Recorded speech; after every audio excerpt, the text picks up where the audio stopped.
Today is August the 31st, 2015. My name is Tanya Finchum. I'm with Oklahoma State University, and today I'm in Stillwater to speak with Emmett Pybus, and this is part of our O State Stories, so thank you for having us today. And did I say that correctly? Yes. Okay. Well, glad to have you here. Thank you. Let's start learning a little bit about you, like when and where were you born? Okay, well, I was born and raised in a little town called Fairport in New York State, near Rochester. It was one of the ports on the old Erie Canal, the barge canal, and I was within a block. We lived within a block of that canal, and so forth. I was born in January, on January 22nd, 1930, the height of the original Depression. And in dead of winter. In the dead of winter, that's right. My folks must have thought, oh boy, here we go. but anyway, my mother's family were Hagedorns, and originally from Buffalo, New York, and my father's family, which was the Pybus family, but has Cody lineage. I think I figured out I'm about a 17th cousin to Buffalo Bill Cody, and I'm a member of the. We're listed in the Cody Association manuals. They have a list of all of those descendants and so forth from early Massachusetts. So anyway, I was educated in Fairport through high school. Okay. After high school. When did you graduate? 1948. Well, what did your parents do for a living? Okay, my mother didn't work outside the house. She was a homemaker, and actually her parents, my grandfather and grandmother, lived with us in Fairport. My grandfather had worked for the railroad. He had been a railroad fireman for the Pensy line and Lackawanna, Erie, Lackawanna, and Western Railroad, something like that. Anyway, some of those railroads back then, and he was badly injured, burned in a roundhouse explosion. And so he was retired and so forth. So anyway, they lived with us. I lived with my grandparents and my parents in Fairport. And and my grandfather did various things, but he was mechanically inclined, which I think came to me because I love mechanical things. And my father now was a stonemason, stone cutter. He was born in Stanley, New York, which is near Canandaigua, one of the Finger Lakes in western New York. Very picturesque place. And in fact, one of my sisters, I have two younger sisters, and the older of the two, Sally, and her family live in Watkins Glen, New York. So, but anyway, Dad became a stone cutter. He did put the dates and things on monuments, on markers, cemetery markers, and did some statuary work. You see sometimes little statues of lambs and angels, things like that. He did that sort of thing. So that was his work until he retired and died. So you graduated high school in 48? 1948. Did you have a favorite subject? Well, yes, I was always interested in science. I received the Bausch and Lomb Science Award in high school for an outstanding student in science, and that has continued. I mean, I continued that in my college education. My mother's family, the Hagedorns and some of the other relatives came from western Pennsylvania, and there was a college down there, Waynesburg College, south of Pittsburgh, and my great-grandfather was one of the first graduates from that school. Well, so I had a connection, and so I went there. A lot of my peers, a lot of my friends from high school went to the University of Rochester, you know, which is right there and handy. And I would have, except that I had that other connection to Waynesburg. Well, anyway, so I went to Waynesburg, graduated in 1952. I had a choice of actually three majors: physics, math, and chemistry. I chose physics as a major. That was really my favorite subject.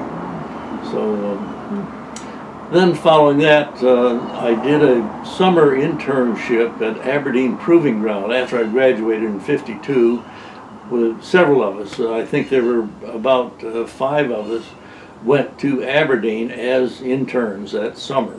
Wow. That was a big program that the Army had, a very fine program.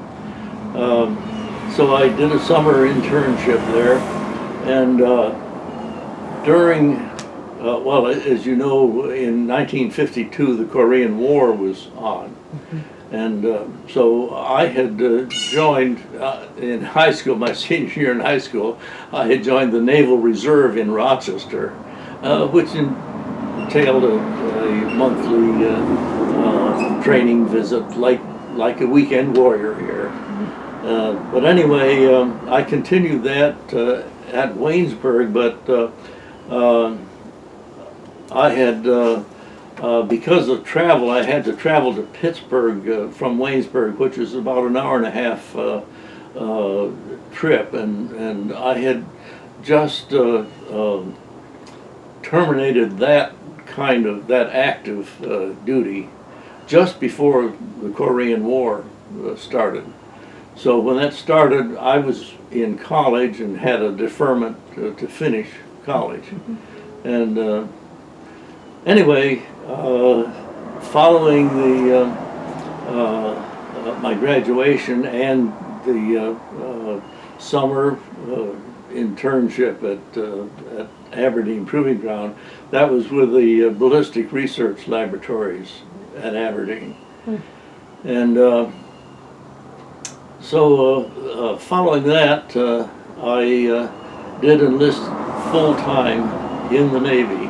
As a matter of fact, the interesting thing, I went, another friend of mine and I went down to Washington. We were from Aberdeen. We went down to Washington, D.C. as tourists, walked around and so forth.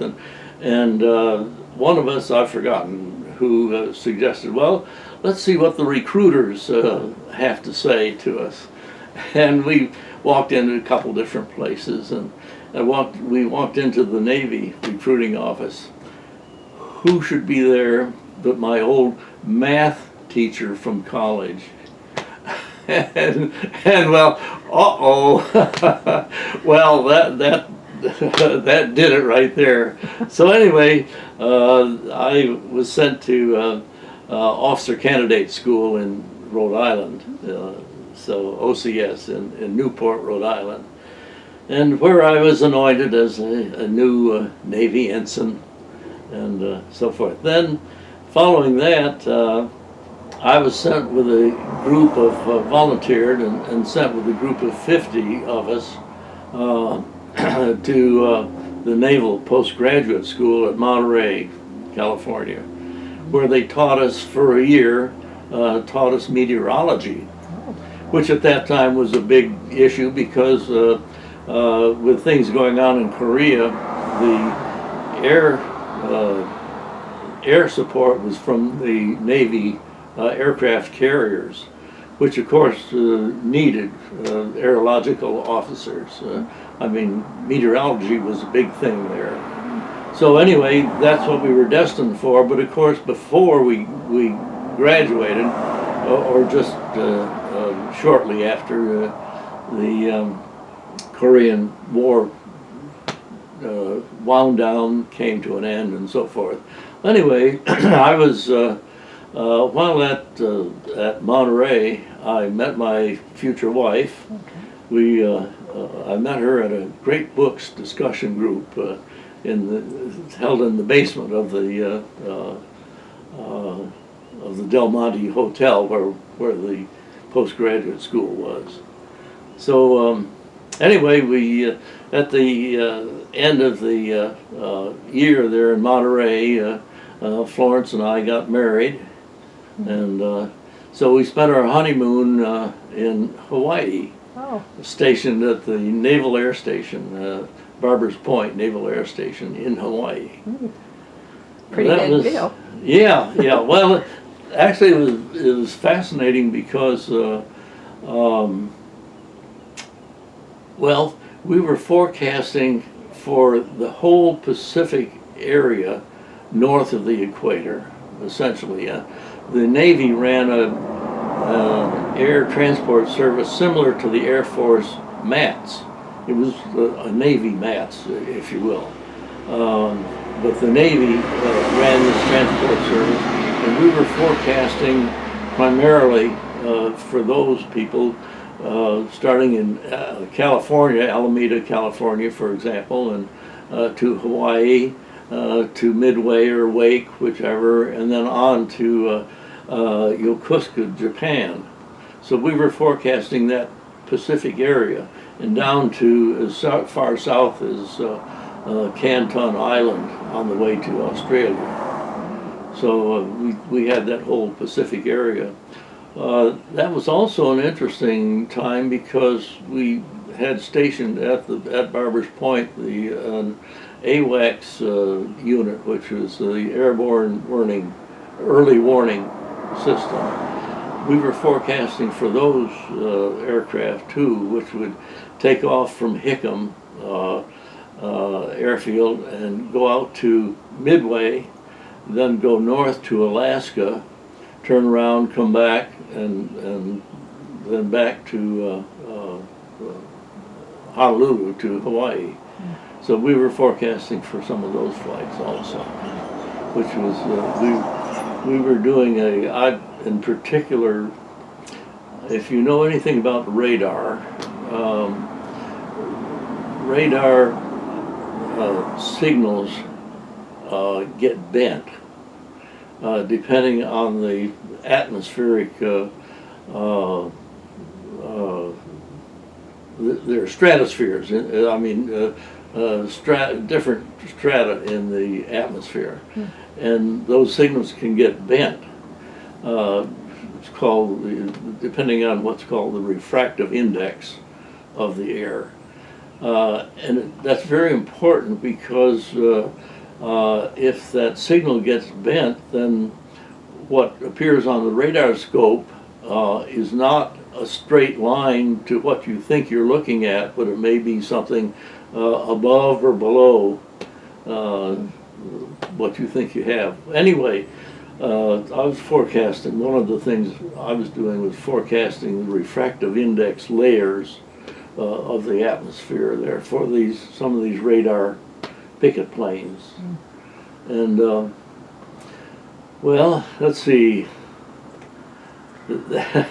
Meteorology, had you ever thought that would be a part of your early career? Well, it was atmospheric physics, you know.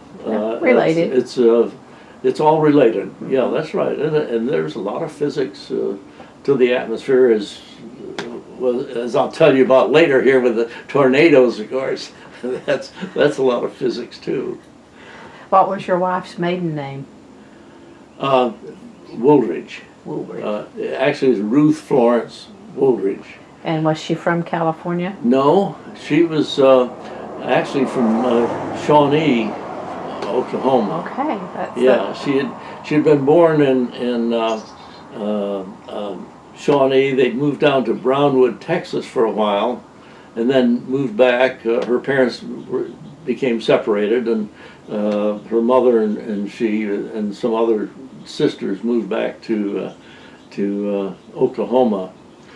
But then she had graduated from high school. she was 2 years older than I. She was born in 1928. So anyway, she had gone to live with a brother and his family in California, and that's where I met her. Do you remember what you discussed when you first met her? It had to do something with Swiss neutrality, because she, I have to tell you that she was the aggressor in our relationship. I was very shy and, shy. Anyway, they were discussing something, and I had spoken up and talked about something. I've forgotten details of that. It had to do with the neutrality of Switzerland and so forth in politics and all. And so afterwards, she came over to me, and she had a book. She was at that time dating a much older man, a Swiss guy, from the Army Language School there at Monterey.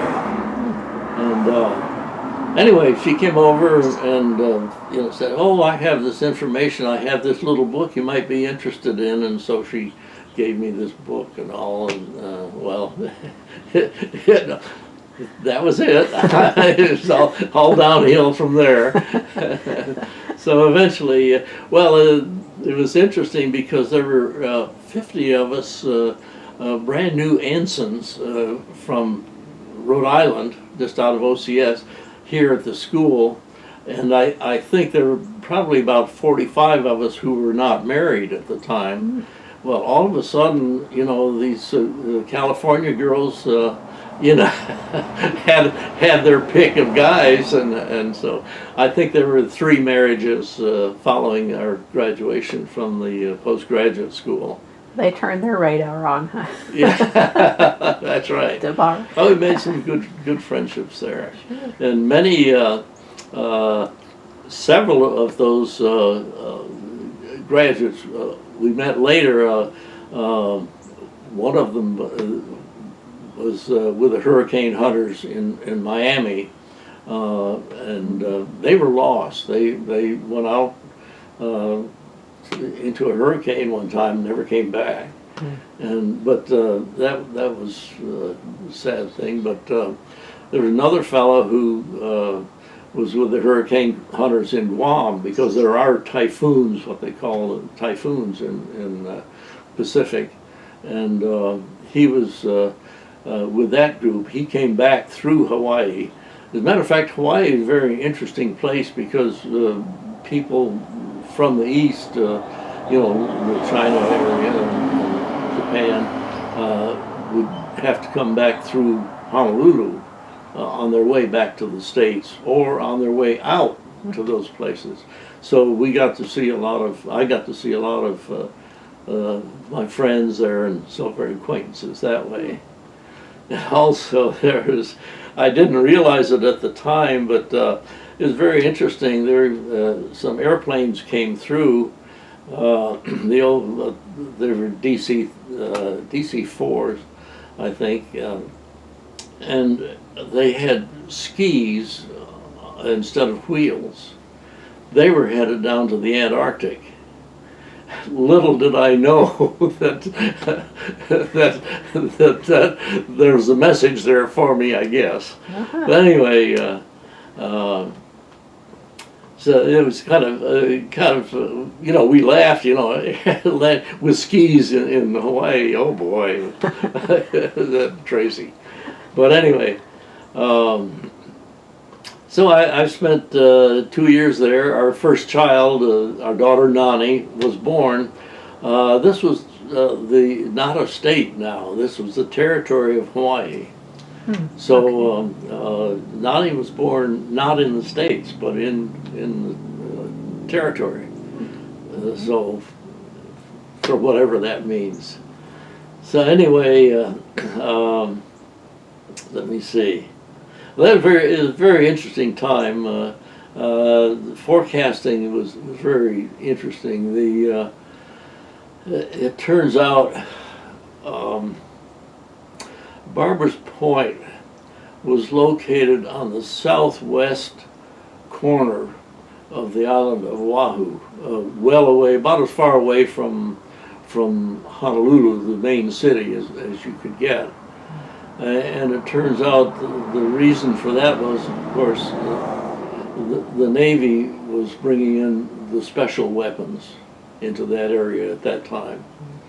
If there had been an accident, of course, they wanted that as far away from population center as possible. So that's essentially what we were there for, is for that.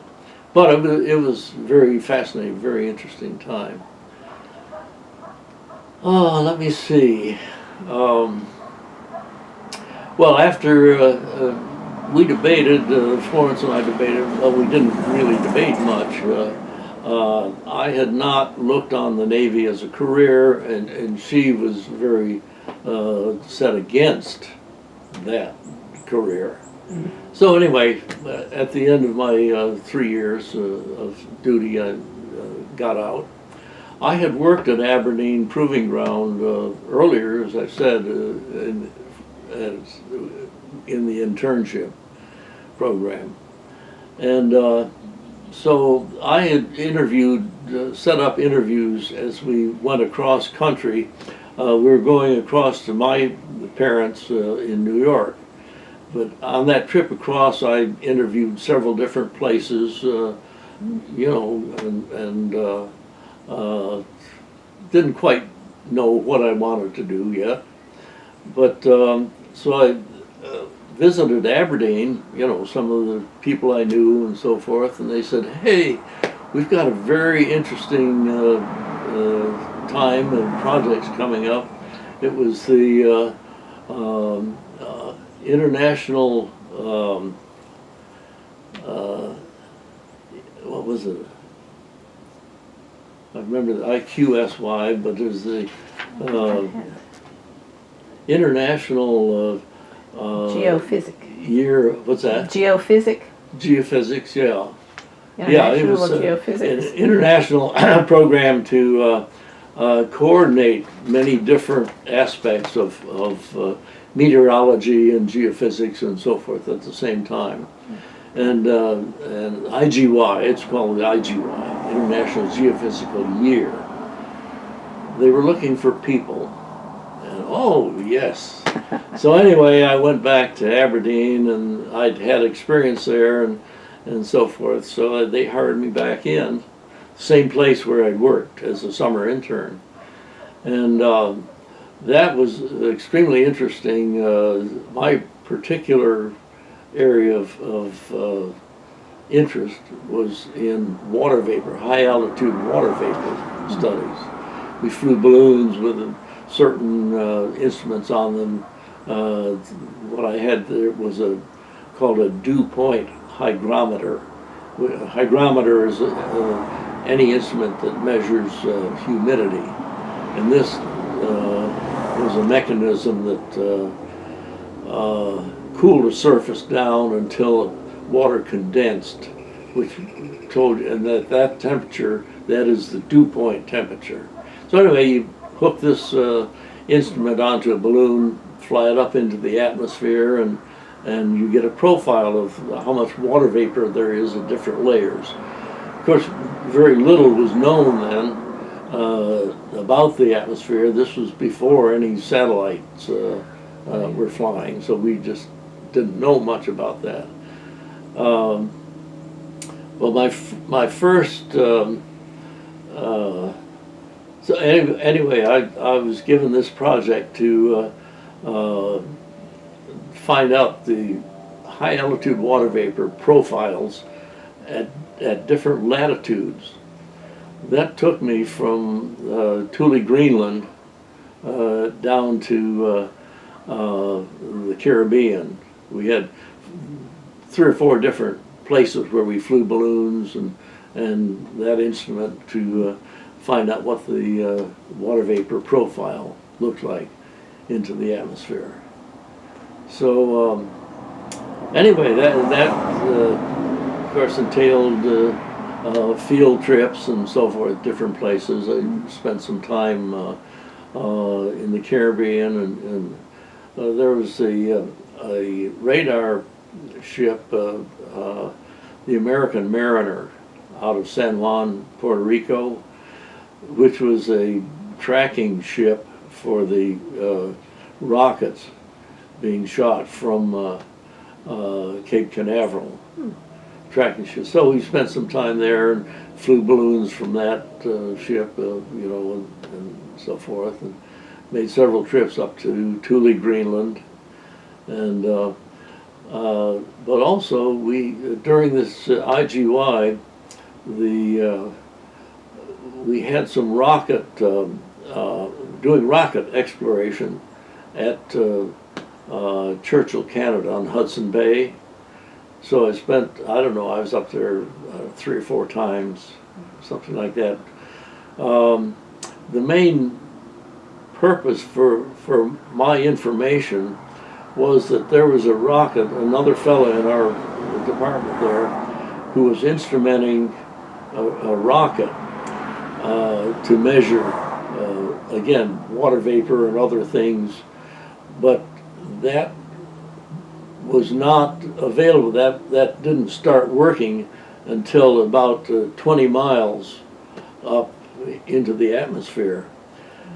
They wanted some information from the ground up to that altitude to overlap, and also to kind of calibrate the instrument on the rocket from there on up.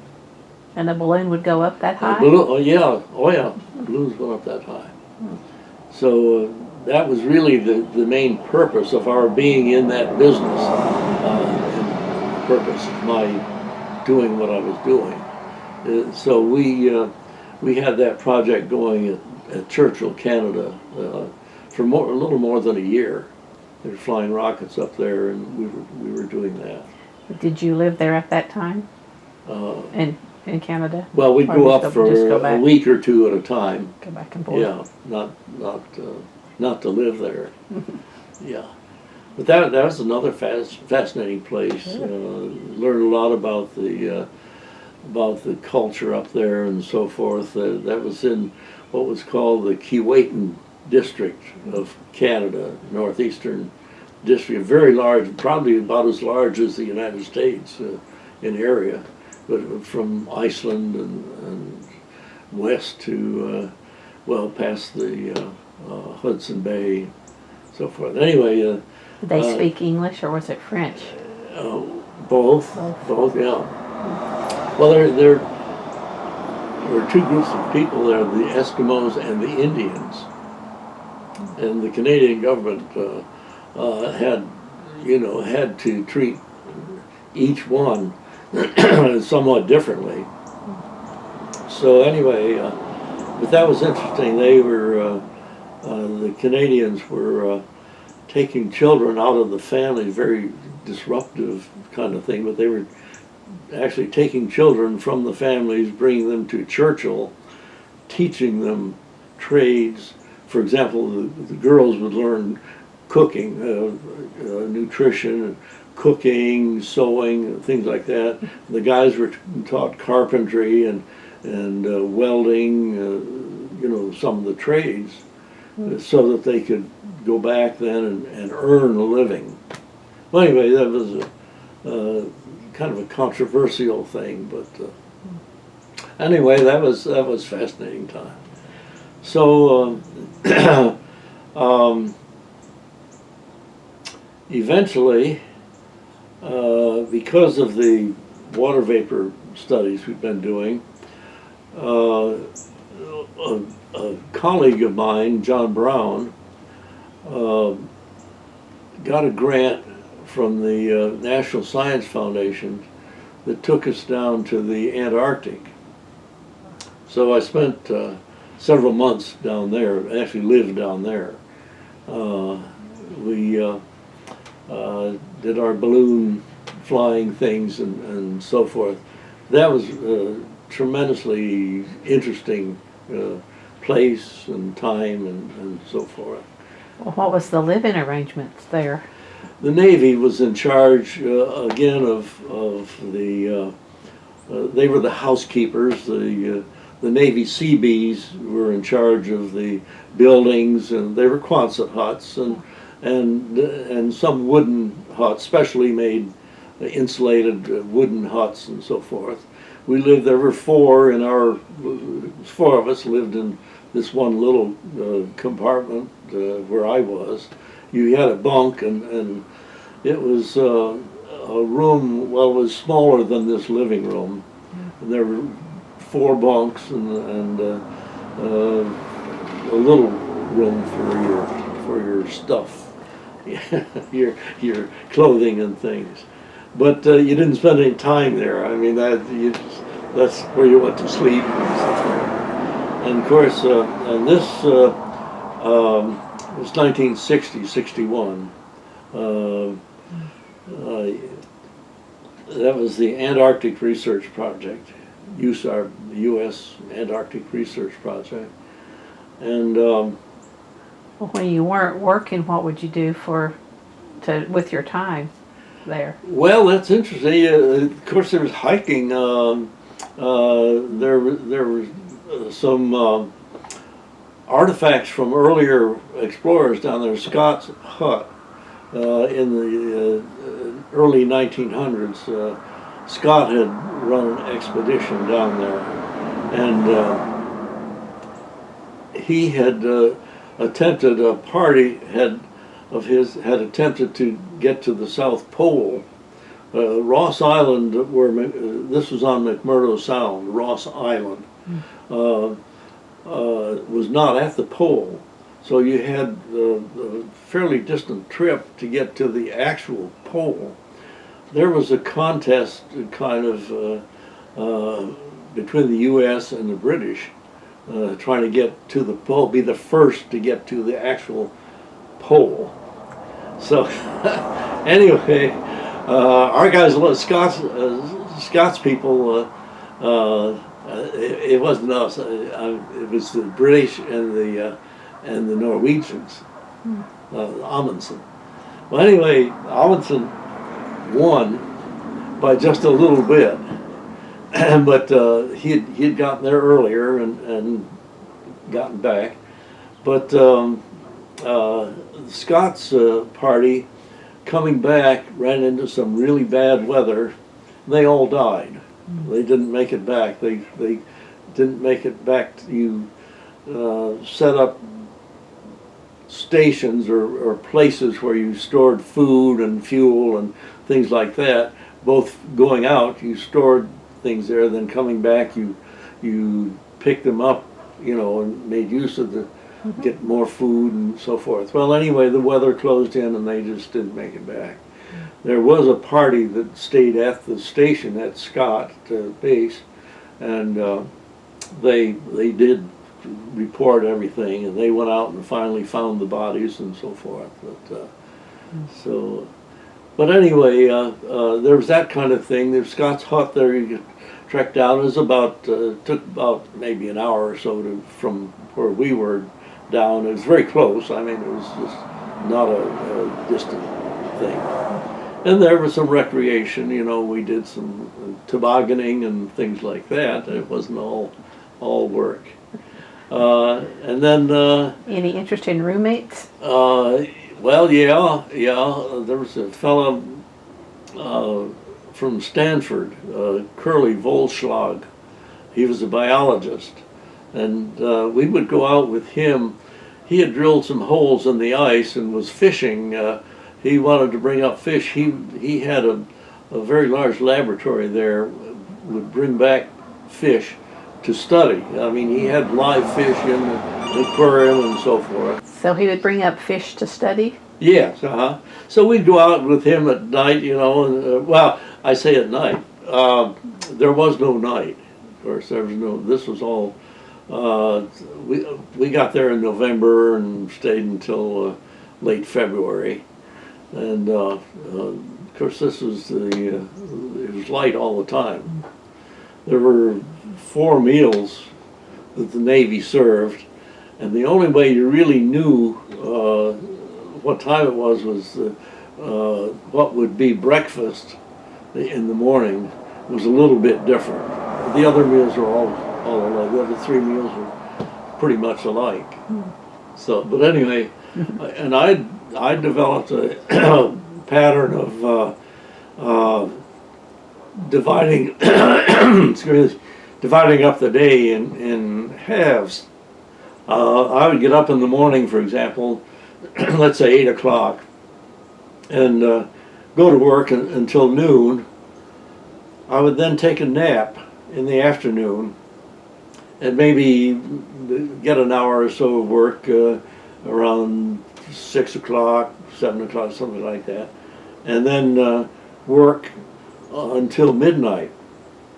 Then I have a few hours sleep until the next morning, and then go on again. So it's really 6 hours work, 6 hours sleep, 6 hours work, 6 hours sleep, something like that. It wasn't exactly that, but close enough.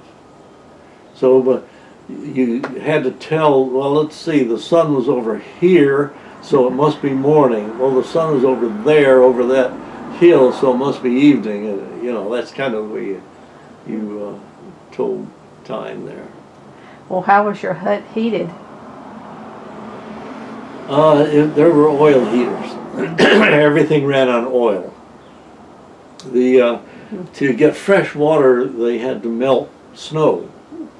And the snow melter, there was kind of a broad street down at one end, the mess hall and the snow melter, and then along the side you have there was a movie theater and some of the other huts and so forth, and we were at the far end of the actually we were at the south end of the street. So you had these various things there. One side was devoted to the aircraft thing, the aeronautics. Again, this was mainly Navy. They flew airplanes down there. Of course, the Navy was that was the mode of transport, was aircraft. But they had other things, helicopters and so forth. So there was a large component of aviation people down there. Unfortunately, one of the huts, the parachute hut, one evening, apparently the oil heater, kerosene heater, had tipped over or burned through or something. I'm not sure of just what. But anyway, it had caught fire, and of course the parachutes, being silk, went up. Well, that and there's no water down there. You know, I mean, not for fighting fires anyway. So everything is dry chemicals. So the best they could do was try to pile snow between that Quonset hut and the one adjacent to it. They lost actually 2 huts, the parachute hut and the avionics hut, which was the electronics, the radio stuff that airplanes use. They lost a bunch of stuff in there, but they saved the rest of the huts there. So that was, and I have some pictures, fascinating pictures of that. But you see, there's you're kind of helpless there without water. You don't understand, you know, just how valuable that is when there is a fire. But the only thing they had was snow and dry chemicals and ingenuity. So, Well, did that help them prepare for the next time? Yes, yeah, probably. Figure out something that would work well, better. You just kind of stand. There were no fatalities, no personnel were lost or anything there. There was, let's see, there was another issue that I thought about temporarily there. Let's see, what was that? Well, anyway, that maybe I'll think of it later on. That project, you know, we flew some balloons and so forth there, and got some pretty good profiles. Very interesting. The gadget, the instrument that I was using required some alcohol and dry ice. I needed a very cold reservoir to be able to cool down this surface where I was condensing the water. And so this alcohol, it turns out, the military, the government, can get a bunch of, gallons of this stuff, ethanol. And it's very cheap. Pennies for a gallon. So, but of course, there's always the temptation from some people, apparently, who look on this as maybe drinkable, you see. Anyway, so there was quite I took a lot of precaution. I think we took something like maybe 10 gallons or 2 5-gallon buckets of alcohol I took down. And I also had to become a purchasing agent, because we had to purchase dry ice from New Zealand, have it flown down periodically for my experiment. So I became a purchasing agent temporarily for dry ice. But anyway, we were very cautious. I very particularly wanted to take care of this alcohol so nobody would be tempted to. Anyway, took all these precautions and took off the labels and boxed it up. So just some old box of stuff, And I got down there, and it turns out that this biologist, Curly Volschlag, had tens of gallons of this thing. He was using it in his studies in the fish, and so preserving fish. He had a whole bunch of this stuff, So anyway, I had worried about it, and here he was, with all of this alcohol down there. It's one of those ironies of you don't know till you get there. Sure. And so that was kind of interesting. Better safe than sorry. Yeah. Oh yeah. Exactly. Well, as you were doing all of these experiments, did you create any things that you would patent? Well, I had. Or maybe that's later. That was. Let's see. I guess that was later. Yeah. Okay. Well, that was. I had. It was during these studies. This mechanism, this instrument that I was using, took some electronics, and I had played around with some electronics, and I do hold a patent. Actually, the Army holds the patent, but I did patent some electronic stuff that we did. Okay. So there were some patents, but it wasn't directly related to the hygrometer. It was just kind of ancillary stuff. So, but anyway, then I went back and wrote these reports, both from the IGY. There was a later term about probably 5 or 6 years later. It was the IQSY, International Quiet Sun Year. See, the IGY was a sunspot maximum, and then the IQSY was a sunspot minimum. And that was the idea to compare these two things with the sunspot cycle. Well, it being international, did you have scientists from other countries with you? Oh yeah. There was a fellow. There was a Russian guy who came down, and he didn't speak very much English, but we played chess together. I played chess, and he enjoyed that. But it turns out also some of my very early work there at Aberdeen had been to explore, to actually interpret some data about the ionosphere. See, there are different layers to the atmosphere. After you get above about 20 miles, then you begin to have these layers of not just atoms and molecules, but ions, that is, separate elements, ionized elements.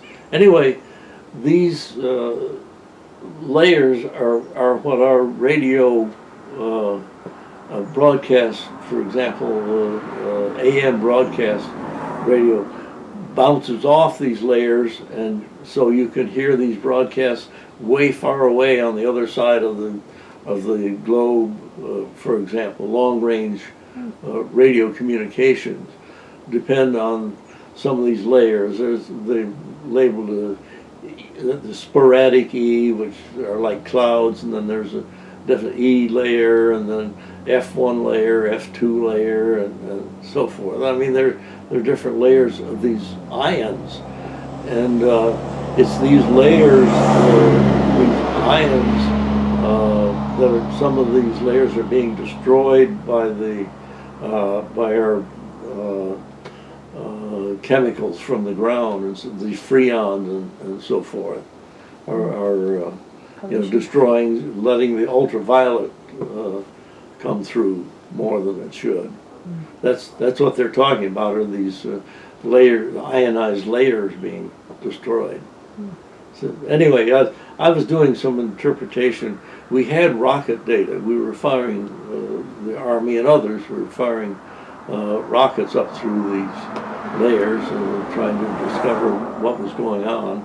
And again, all of this was before Sputnik, before the satellite era. So anyway, he was doing some of that same work, which I knew something about, and so we would sit down and start to write out, some of the math here, and speak in speak in algebra, as you might say. So that was very interesting. So eventually, well, of course, we came back, and then these results, some of these results were published in the international meteorological publications. We did. My wife and I then traveled. This was presented in Switzerland. There was a conference there, and so we traveled to Switzerland, and I gave a talk there and so forth. So. Had you gotten your master's, or this was just all with your bachelor's and the work you had done in Hawaii? Meteorology. Actually, I've never stopped going to school. I did take many courses at Aberdeen, math courses and so forth, and physics, and a couple of these through the University of Delaware, but they were never focused. I suppose you could say that my year at Monterey was probably the master's year. I mean, that was fully focused on meteorology. They wanted to make us instant meteorologists, and that was the equivalent. But at Aberdeen, of course, the military are always educating.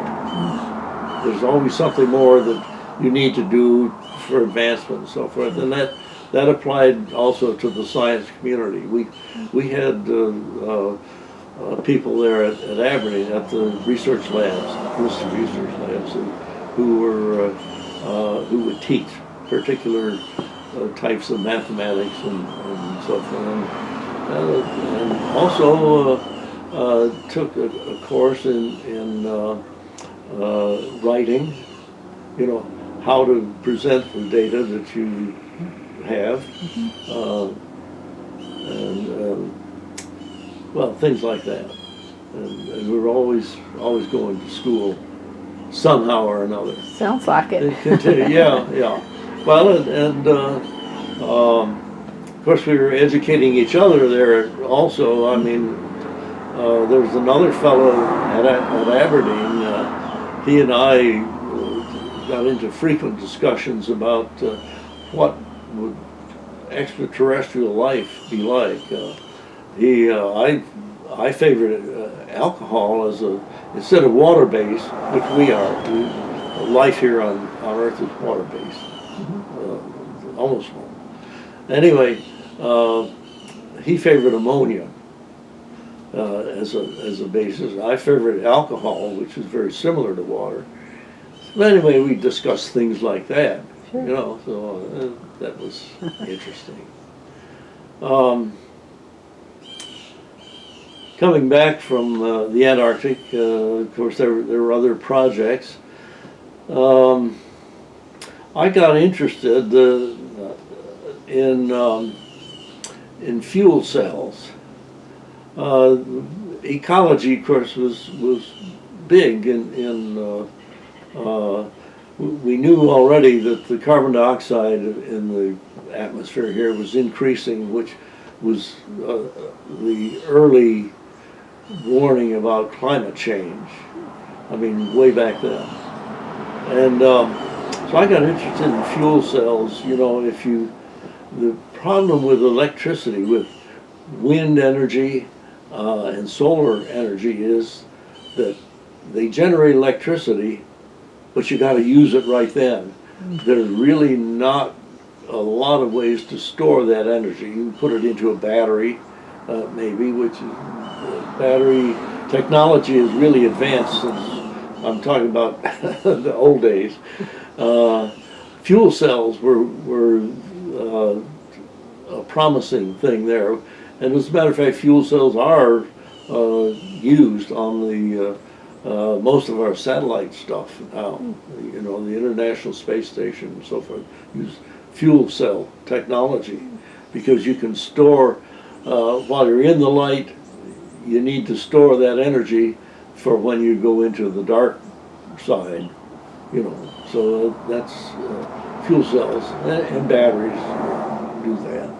Well, anyway, I got interested in fuel cells, and I talked to some people there, some Army people, and one of the fellows, I think, forgotten where it was, down near Washington, D.C.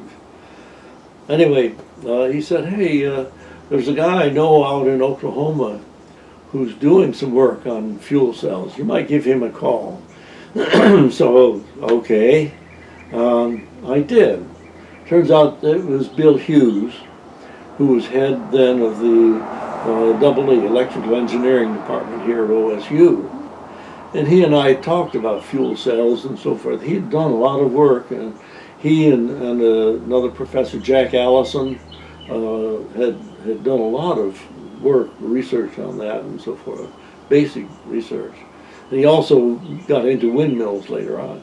But anyway, he and I were talking about fuel cells, and you know, he was interested in why I wanted to know and so forth. And well, you know, just kind of interesting, maybe use it with a wind generator to store energy and so forth.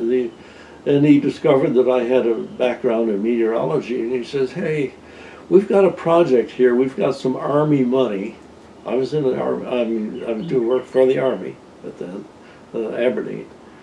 And he had Army money, and he said, it's called a Themis project. And it's, now Themis money is money appropriated by Congress to develop centers of excellence. Okay? Congress had appropriated some Themis money to OSU because of the work of Herb Jones in lightning spheric studies. It turns out that the thunderstorms and tornadoes do a lot of damage. You want to be able to predict what they might do You know, is this particular storm going to become a hailstorm, or will it be a tornado, or will it not be anything? So the idea was to do some research on listen to the what's called sferics. The when there's a lightning discharge, there's a radio signal emanated. We call it static, radio static, but it's a signal from that lightning discharge. Can you predict anything from listening to that static, to that radio static? That was the whole idea of this project. And of course, he did not have a meteorologist. There's meteorology involved here. And so we talked a little bit about this, and he said, well, would you be interested in coming out here? And just kind of offhand, I said, well, make me an offer. Well, he did. Here I am. That was a fairly serious decision, you know, our family decision. Our kids, of course, were in school and so forth, and we had to consider all of that. But anyway, in the end, we did. In 1969, we came out here, and I joined the faculty, the research faculty at OSU, and the particular project was to listen to. Bill Hughes was a big fan. He had his own airplane. He was a pilot, loved flying. So the method that we used was to instrument an airplane with receivers, radio receivers at different frequencies, and fly around near a tornado or a severe storm, one which might become a tornado or hailstorm. Listen to the sferics and see if there was any correlation between the sferics and what that storm was going to become. Could you predict anything from listening to the sferics? Well, it turns out we never found any predictive value, but you could always tell how intense the storm was. The sferics would go up as the storm was building, and then they'd go down as the storm was decaying, and so forth. We never did find a predictive value, but you could tell at the moment what the storm was doing. But you were up in a plane getting closer and closer to these storms? Well, yes, you get close, but not into them. Okay. It's some of the nicest flying, some of the safest flying I have ever done. We did a lot of flying. We had several different airplanes. There was a twin-engine Beech, D-19, they call it, a two-engine. They called it the Blue Goose, which was here on the project. Eventually, we got a couple of DC-3s. These are two-engine aircraft, and one of them was really nice. It came from the Corps of Engineers in Nebraska. It was a really plush airplane. But anyway, we would put these radio receivers and things in them and go out and go around the storm, not into them, go around. We were out in the clear air.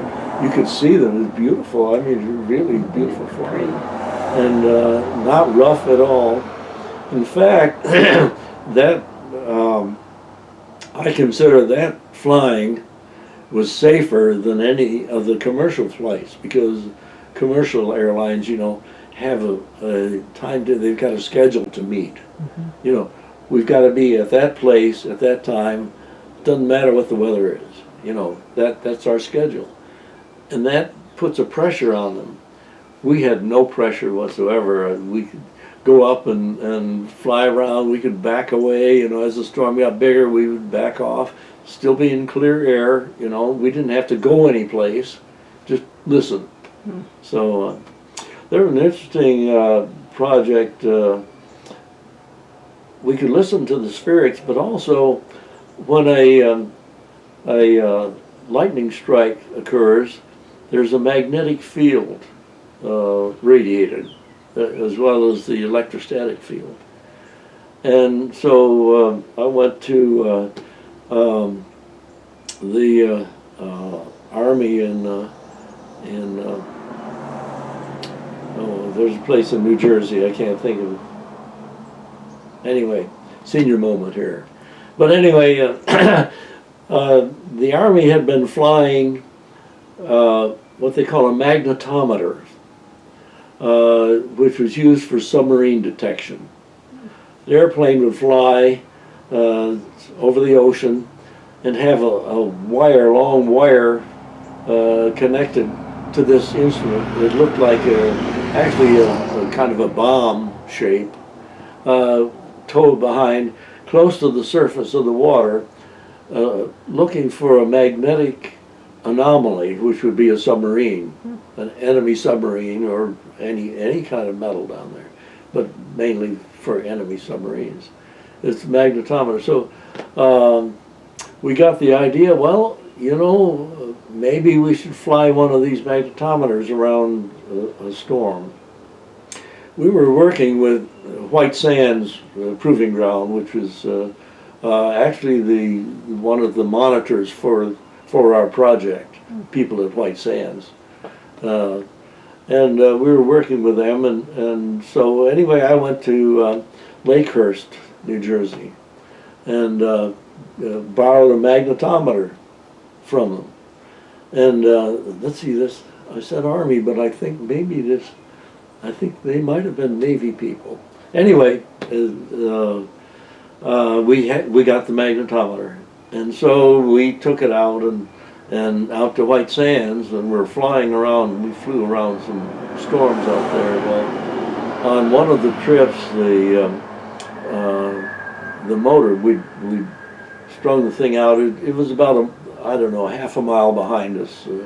This magnetometer, the motor that rewound this cable failed. Well, there we were flying around with this thing hanging out. So we'd made provisions. The Navy had said, you know, you just need to make sure that you can get rid of this in a hurry if you need to. So we, there was a little explosive device up on the cable so that we could detach it in a hurry if we had to. Well, here we were flying around, and well, what do? You can't land it really in an airport because you got this thing about a half mile behind you, and it's going to possibly do damage. So anyway, they found an old abandoned airfield out at White Sands. We were talking with people on the ground all the time, and they said, well, okay, go out there and land that thing, you know, cut it loose off at this old airfield. So we did. We had a guy flying our airplane, Orantaccio, who worked here at OSU. He was an OSU employee. He ran the flight school out here at the airport. He had been an old B-17 pilot over in England in the World War II. And he was just a really, really talented guy. And so anyway, he was flying. He said, well, okay. So we went out and made a pass at this airfield, and I was looking through what they call a drift meter at the time. It's a little periscope you put down at the bottom of an airplane, so you could watch what was going on out there. You see things down below you. I was watching, so I made a pass to find out just how, what his altitude had to be for this magnetometer to be very close to the ground. And so, okay, so we went around again, and he went down, and I cut it loose. And so I tell people, I have bombed White Sands, okay? Well, it turns out, it came down, and of course it's going pretty fast, several hundred miles an hour, and skidded along, and it took the fiberglass, this is mainly fiberglass, it took a lot of fiberglass off, but it really didn't damage the magnetometer very much. So old Orrin was really good. He was very good. So the whole thing worked out very well. We patched it up, and of course gave it back to the Navy at Lakers. So anyway, that was one of the interesting things that happened. I've had a lot of interesting things happen. Let me see. Well, eventually, of course, we made reports to the Army, quarterly reports and so forth, which are documented. I think Nani has found some of those. They reside, she said, at some Air Force base now, I think she said. All those reports. Anyway, that money eventually ran out. I came here it was a 3-year project. Anyway, that was extended, the whole project was extended another 3 years eventually, but eventually that terminated. We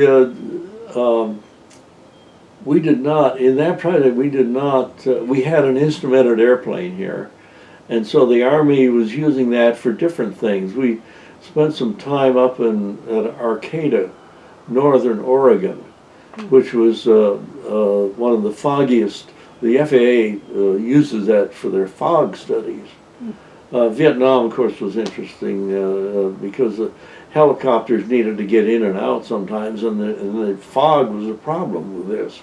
They didn't know, where they were landing and so forth, and they were examining ways to dissipate fog. Anyway, so we went out there to Arcata and did some of our studies with fog, some of the electrical properties of fog, and then we did another project down in Alabama, again for the Army, and it was weather related, and a bunch of people were studying storms. Then we went out we were at Brownsville, Texas, very tip of Texas, out over the ocean. They wanted to know something about the characteristics of ocean storms, and so we gypsied out there and did that. So we were not confined strictly to Oklahoma during this time. The Army was using us. Of course, we were delighted to be useful, using us for these various studies. So you came after, you mentioned Jones? Herb Jones. Yeah. Was he still here when you came? He was here in town. He had Retired. officially resigned. As a matter of fact, I sat in his office. What had been his office became my office here. And there was a tornado lab somewhere around? Yes, he had. Well, again, he had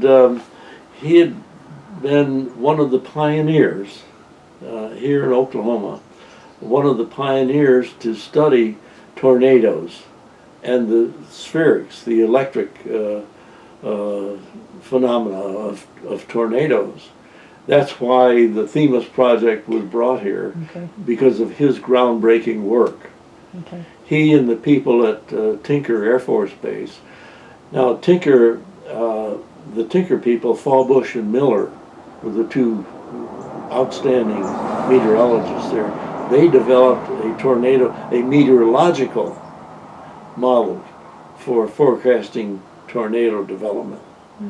And of course, that has eventually become the main way of forecasting. You look at the meteorology. The sferics just never did pan out to be a good forecasting tool. Okay. I mean, that's just the way it worked. But anyway, Herb could locate where lightning was most intense, which indicated where these storms were.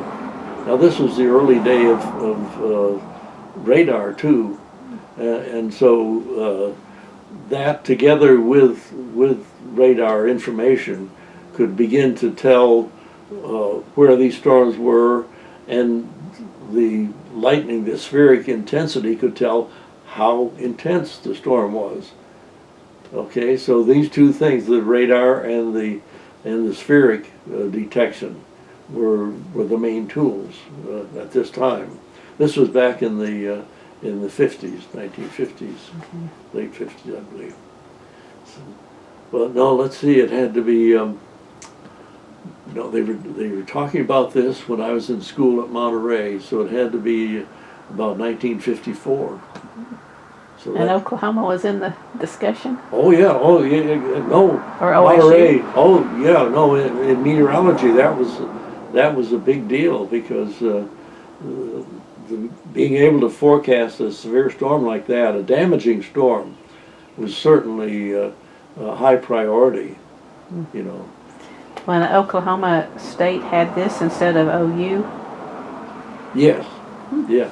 Yes. This was Herb Jones. Now OU, we used to have a meteorology department here, but that, when the Air Force left, the Air Force was here during World War II, but when the Air Force left, that department kind of degenerated or went away. Okay. But OU had a meteorological department, and that meteorological department became the center for their studies. And that's why the Severe Storm Forecast Center is located at Norman. Okay.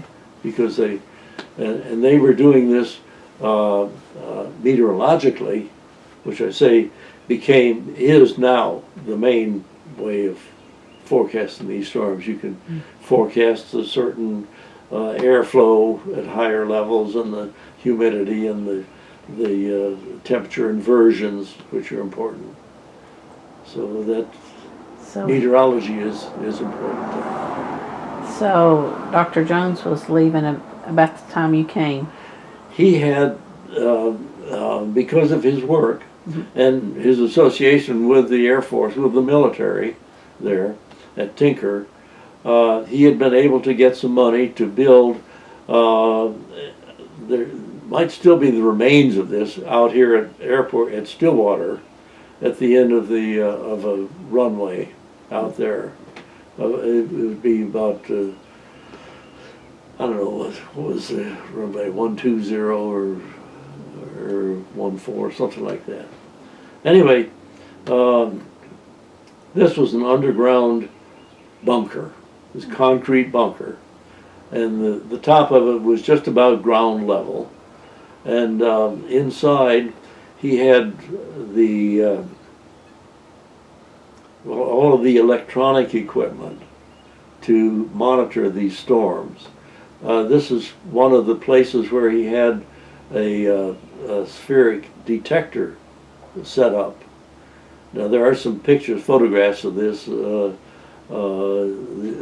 cone-shaped detector. These were radio detectors that could tell a direction for a spheric strike, for the spherics.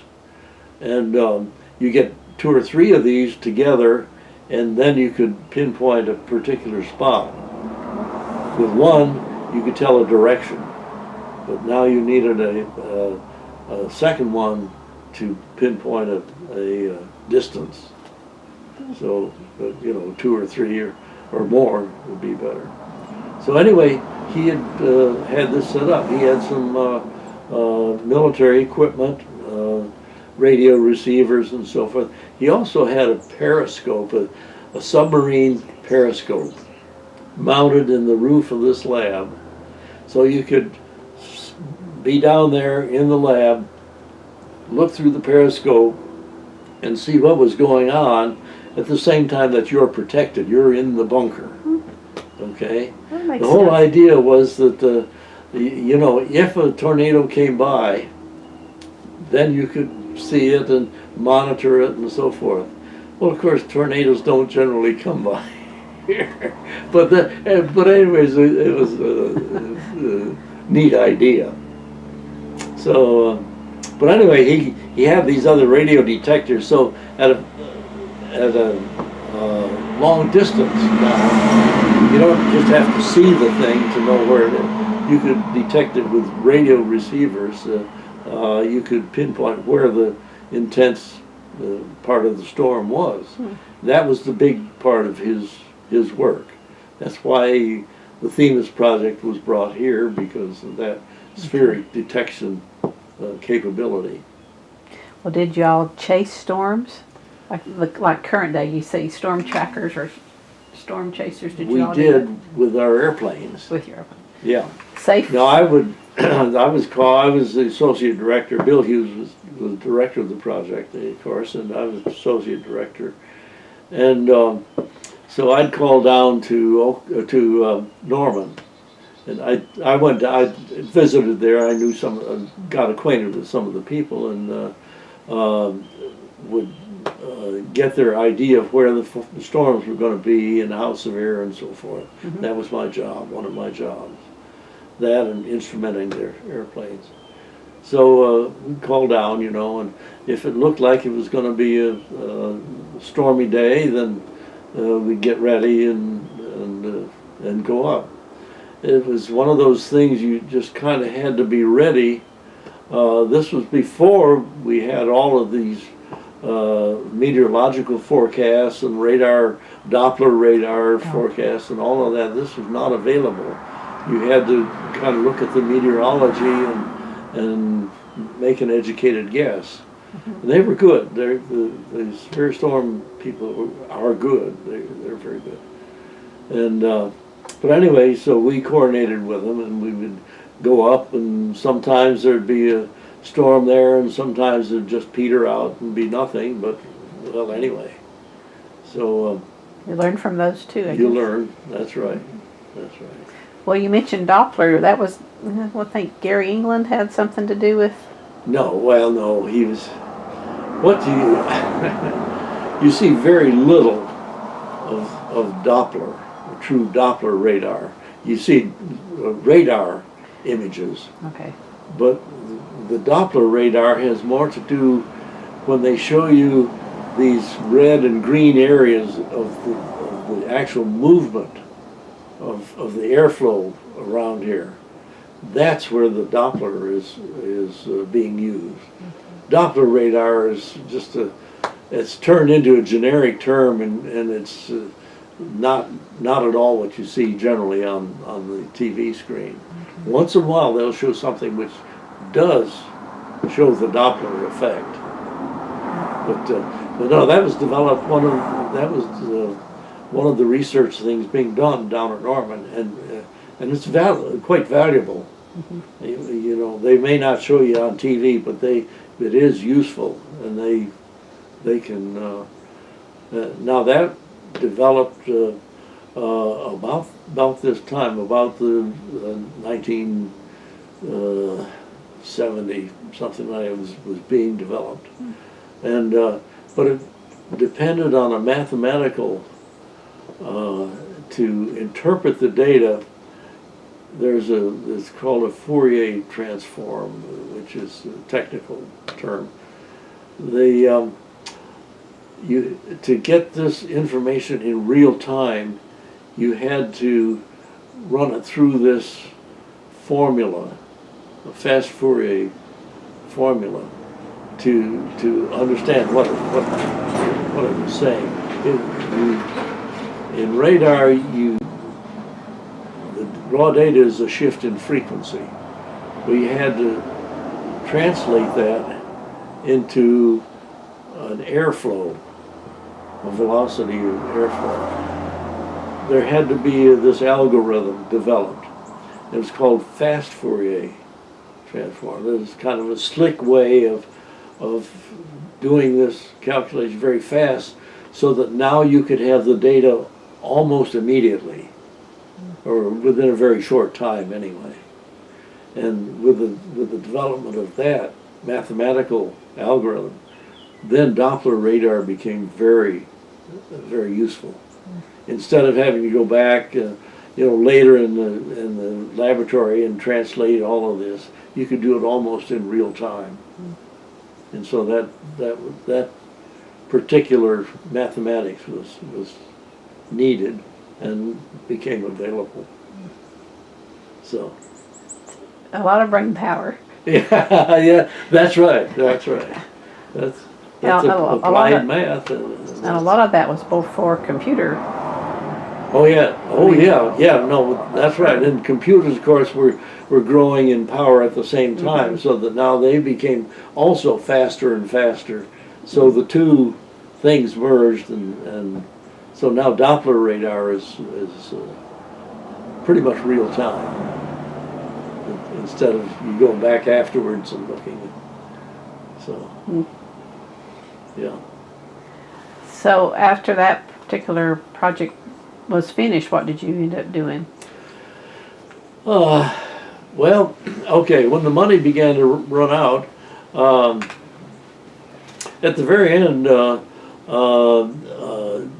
this thing was kind of tapering off and so forth. The airplanes are very expensive to run, and so the Army says, well, unless you got some use for them, let's kind of taper off here.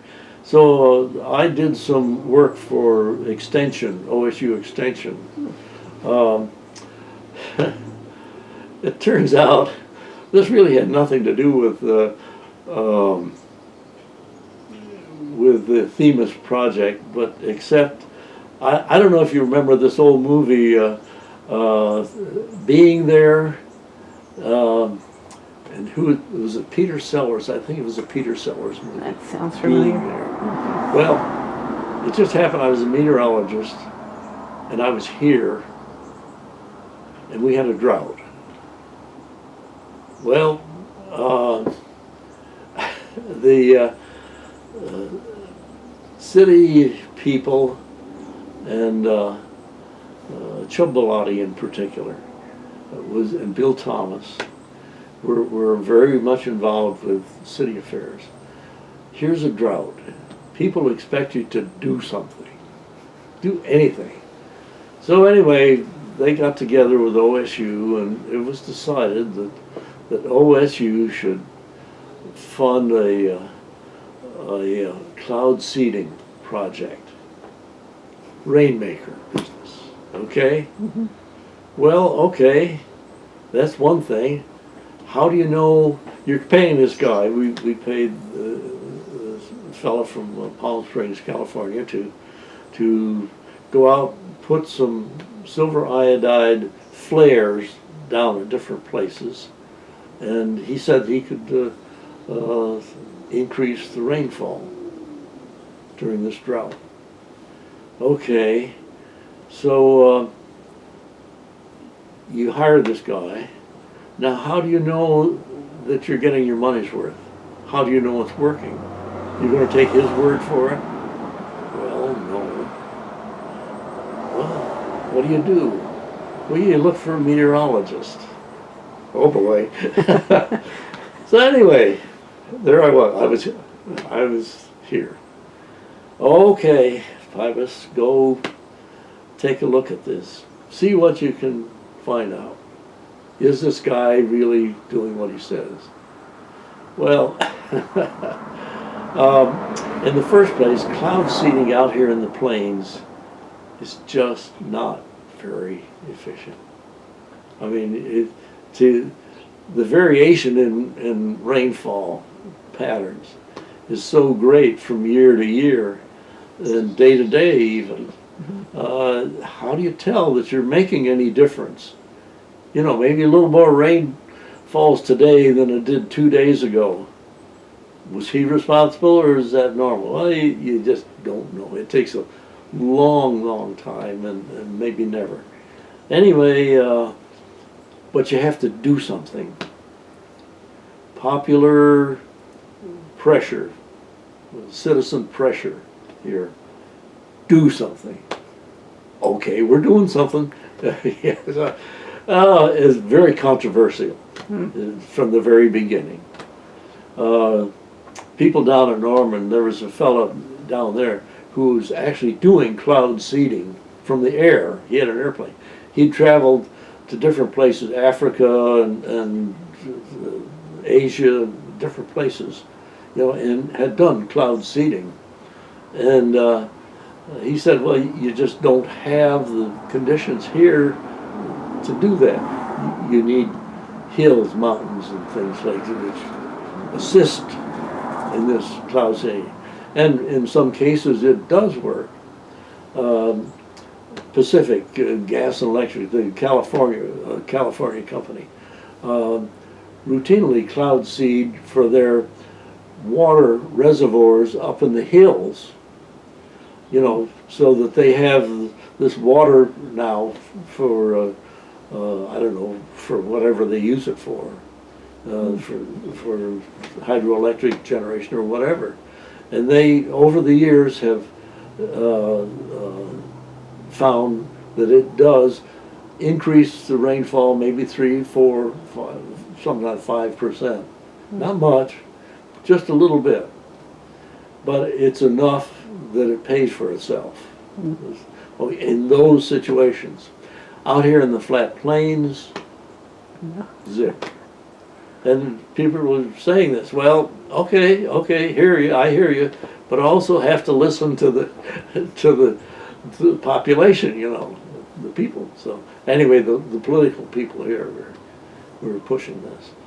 So anyway, I was given the job. I developed what I call the neighborhood analysis. I took all the rainfall data I could find from I forgot, well, back as, I think I went back, at least, if I could go back 20 years, something like that, I could collect data. And there are a lot of little observing stations that don't get reported, you know, regularly, but people keep track of these things, and there's a lot of little stations around. That's what you need, a lot of data over a long time, and I did. Anyway, I came up with this analysis, and it turns out that you'd have to run that experiment for maybe 10 years or so before you could get data above the noise level. You know, I mean, there's so much randomness. But in doing that, I found that there was a correlation with the sunspot cycle. Our rainfall here varies according to the sunspot cycle. That's an 11-year cycle of sunspots. Our rainfall varies according to that. It's a maximum about 3 or 3.5 years after a sunspot maximum, we get a maximum of rainfall here. And then and so forth. So anyway, very interesting. And and I wrote a report that was published in the Oklahoma Academy of Science bulletin. And that I found more interesting than for the 1 or 2 years of data that we had from Irving Crick. He was the contractor there, Irving P. Crick from Palm Springs. Compared with the 1 or 2 years of data that he had, you know, this sunspot cycle is much more interesting and more valid information, and never could see any difference in his method operation. Yeah, never did see any difference because you couldn't really expect to. I mean, I worked out the statistics and all, and with such a variation, you can't. You need a lot of long-term data, and we just didn't have it. But anyway, so I was doing some work with the extension people about this sunspot cycle, and I went out to the west here, and some of the extension groups talked to farmers and so forth. And they said, oh yeah, we know. And odd years, the rainfall down. The even years, it's up. And these old farmers knew this, you know. I mean, they had observed it. They didn't know the regular cycle and so forth. And it turns out in western Oklahoma, there's also a 22-year cycle that this 11 years reaches a maximum. The next 11 years reaches a higher maximum. And then the 11 years after that is a lesser maximum. So there's a 22-year cycle. Also, they were out in western Oklahoma, they were experiencing the 22-year cycle. So they were going by the decades. So the even decades were, I forgot which one it was now, but anyway, the even decades, the 60s were up in rainfall, the 70s were down, and so every 10 years, or actually 11 years, up and down. But these old guys knew that. They keep records, Yeah. if not up here, Yeah. man around the world. Well, you know, if you look in the Bible, and where it was Joseph that was forecasted, interpreted the Pharaoh's dream, 7 years of plenty and 7 years of not plenty. He had looked at he had access, of course, to the flooding records of the Nile. Hey, close enough to actually it's 6.5 years is the actual sunspot cycle, 6.5 years. 7 years. 7 years you got good flooding, you know, for the crops. 7 years you have poor crops. This old guy, he knew. He figured it out. That's the way I look at that story. That he was one smart Hebrew. So anyway, there is, and there's another correlation which nobody can explain, or at least I haven't heard any explanation, that after a sunspot outburst, you have these outbursts every once in a while from the sun. When you have a storm like that, severe storm, it's something like, I don't know, 3 or 4, I've forgotten now, it's 3 or 4 weeks after that, there is a deepening of what they call the Alaskan low. There's certain low centers up in the Gulf of Alaska, and there's a high, Bermuda high out east, and there's another Pacific high. Anyway, there's usually a low center, low pressure area out in that, and that deepens a certain amount of time after sunspot eruption. Nobody knows why. You know, what's the correlation? You know, why does this happen?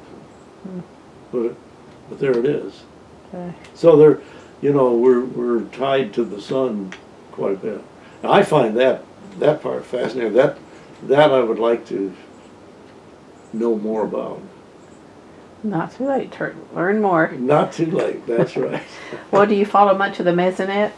I mean, it's weather related and all Well, that yeah, too. of course that's used in our daily forecast here quite a bit. So you know a little bit about Yes, it.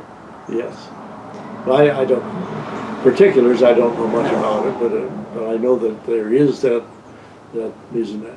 And that's the problem because with this rainfall data, for example, why you need so long a time, because you might get a shower over here and just a mile down the road, bright and sunny, you know. Well, you need a rainfall sensor there, you need one there, you need one, you know, you need a million of them because these little things are spotty.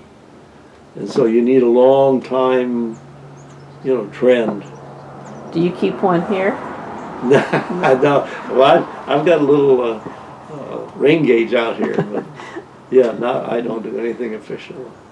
Well, when you were studying severe weather, did you have a shelter, a tornado shelter No. at your home? No. I'll tell you, there was a scary time. I was frightened.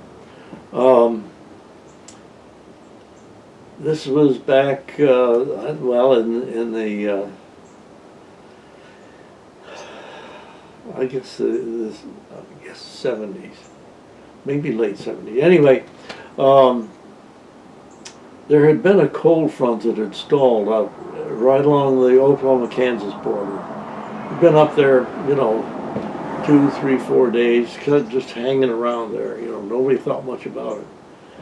And then suddenly it moved, and it created what's called a roll cloud. I mean, you can actually see the clouds are rolling.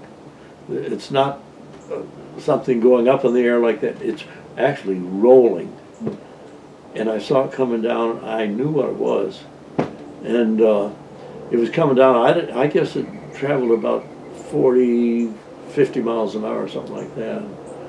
Anyway, it did some damage to the aircraft out here, But anyway, I was standing out there and I was watching it. What do I do? I just went into my garage and hoped for the best. With that, now that was scary. Tornadoes don't scare me. What that did. Because, it was a whole, along the right, there wasn't any place you could run. You can't outrun it or anything like that. You're in it. Just hunker down. And it did, yeah. Oh, it did a lot of damage all the way down to Oklahoma City. And mostly wind, or was it? Oh yeah. I guess 70, 80 mile an hour winds. Well, it was snow. Oh, snow. Well, no. This was just wind. Just wind. Yeah, wind and dust. Let's see, what else? Well, after the money ran out, I had invested, came out here, I had invested in some rental properties. This was one of them. This was this was just an old shack, pretty much, and I bought it very cheap and turned it into, tore everything out and redid it, remodeled it, and so forth, and rented it out, and several other rental properties around, and used this to finance the kids' schooling. Nani, my daughter, National Merit Scholar here when she graduated from school. Wasn't worth a penny. I was making too much money. They don't grant scholarships to, people who are making money. So anyway, refinanced this and helped pay for her schooling and so forth. Now Sean, my son, got a full Navy scholarship. Actually, he went down to OU and made contact with the Navy and got a Navy scholarship at the University of Rochester. Wow. Yeah, full scholarship, tuition, board, everything. Saved us a pile, I'll tell you. Mm-hmm. Then my third child, Brooke, went to OSU here, and of course we paid for him. So he took 5 years. He liked going to school so much. He stayed 5 years. Also, he hadn't really decided what he wanted to do. A lot of kids now are in the 5-year plan. Yeah. Yeah. Yeah. He was one of them. Mm-hmm. Yeah. So you got into, once you left the academic type world, what did you do? Well, like I say, I had bought some rental properties. I had 4 or 5 rental properties, and I had hired this guy, Pat Watson, Stillwater Plumbing and Heating, hired him to do some repairs around, you know, and I was sitting down with him. He was doing some work on a water heater on Ridge Road property. And I said, well, you know, what do you do, and so forth, and are you willing to sell this job? I'd been looking around a little bit. I had an offer to go out to be the meteorologist out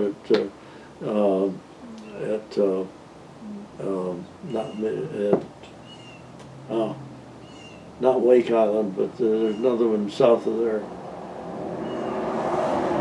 Senior one. Anyway, it was downrange from Vandenberg, shooting rockets. That was their target area. They wanted a meteorologist out there on the island, and so I had an offer to be hired for that. But I looked at myself, my age, and everything, and well, actually, I looked at my garage. There was no way I was going to move all of that stuff, you know. So that was a big consideration. So anyway, I asked Pat, you know, are you willing to sell your business? And he said, well, sure. So we negotiated, and I bought his business, Stillwater Plumbing and Heating. He was ready to retire anyway, and it's mechanical stuff. You know, plumbing is very mechanical, and heating and air conditioning is mechanical, and so, and I like that. So that's, I'm still doing it. Oh, how many years later? It's like, well, let's see, that was 1975. so It's, what? 40 years? 25, 40 years, yeah. Still doing it. I was, yeah, I spent 13 years at Aberdeen. 13 years there. And I think I'm fortunate. I had a retirement account built up. I had a choice of leaving that retirement money there or taking it out as a cash, in cash. And I figured, well, take it out in cash. And I think, I look back and I think I made a good decision, because I did not want to put it into the stock market, because as you know, just these past few days, stock market up and then it crashed, up and crash. I don't know enough to play that game. You're up against professionals. There are professionals in there, you know, investing other people's money, vast sums, and I don't know enough about it, and so I don't want to put money in the market. So I put it into real estate, and it turns out that I put it in just at the right time. That real estate really took off about that time. Yeah, about the 70s. And you like Stillwater well enough to stay put? That's right. Yeah. Yeah. It was quite different moving here, of course, from Aberdeen, Maryland. People there are very stable. I mean, the Proving Ground people, you know, they're government employees a lot, and so forth, and so very stable. The neighborhood was stable. Still know people back in. We lived in a little place called Webster Village, and there's still no people. And I plan to go back there here maybe this fall.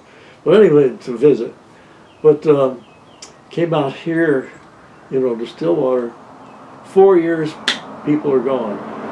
Yeah, 2 years, transfer. Oh, whoa, you know, I mean, it's a very different culture. Very different. Very interesting. I mean, OSU, being a college town, is a lively place compared with a lot of places. It's very lively. I like it. I mean, you've been to coast, and yeah, oh yeah, I've been to different places. And you choose to you call. discover a lot of things. You know, when my time up at Churchill, Canada on Hudson Bay, actually we stayed at the well, the military base on Churchill, and we had to. We were staying in the officers' barracks, and you dress for every meal. You dress for breakfast. You dress for lunch. You dress for dinner. I mean, coat and tie.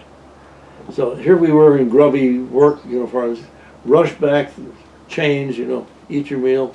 Change back. And so forth. And what a waste of time.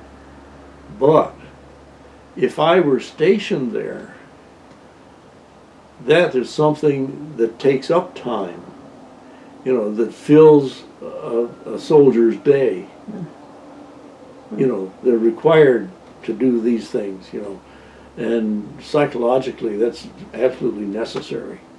When you get out to some lonely place like that, you need something. This is interesting. We lived in this Webster village in Maryland and so forth, went to a little congregational church there and so forth. Anyway, some years later, I was up in Thule, Greenland, and went, I've forgotten how we met him. I think I knew that he was there already. Went to see the chaplain.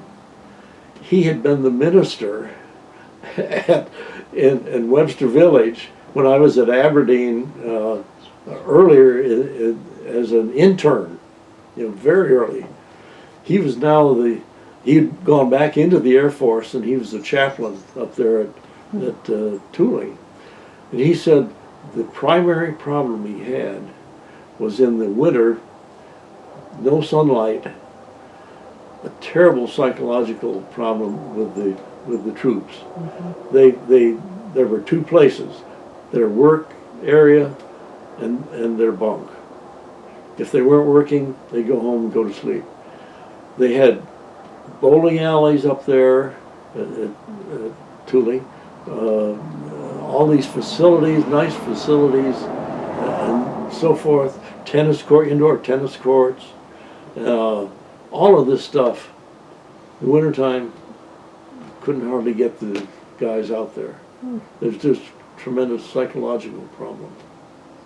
So I began to understand, this thing at Churchill, the British understood very well that you need to keep these guys occupied. Something to worry, something not to worry, but concerned. Yeah. You've got to do this and this. So, well, of course, we didn't have that problem down at the Antarctic because there was always something to do. I remember on my birthday, I spent my birthday with 3 other guys out on went over to the mainland, what they call Marble Point. The geology was marble there, and it was at the base of what they call Piedmont Glacier. We had one of the guys was from the Bureau of Mines. He was working with another fellow from the University of Kansas. The guy from the University of Kansas could date some of the temperatures and so forth underneath the glacier if he could get some pieces of marble.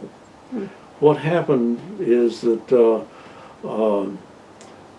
marble is a crystal, a type of crystal, and cosmic rays come in and displace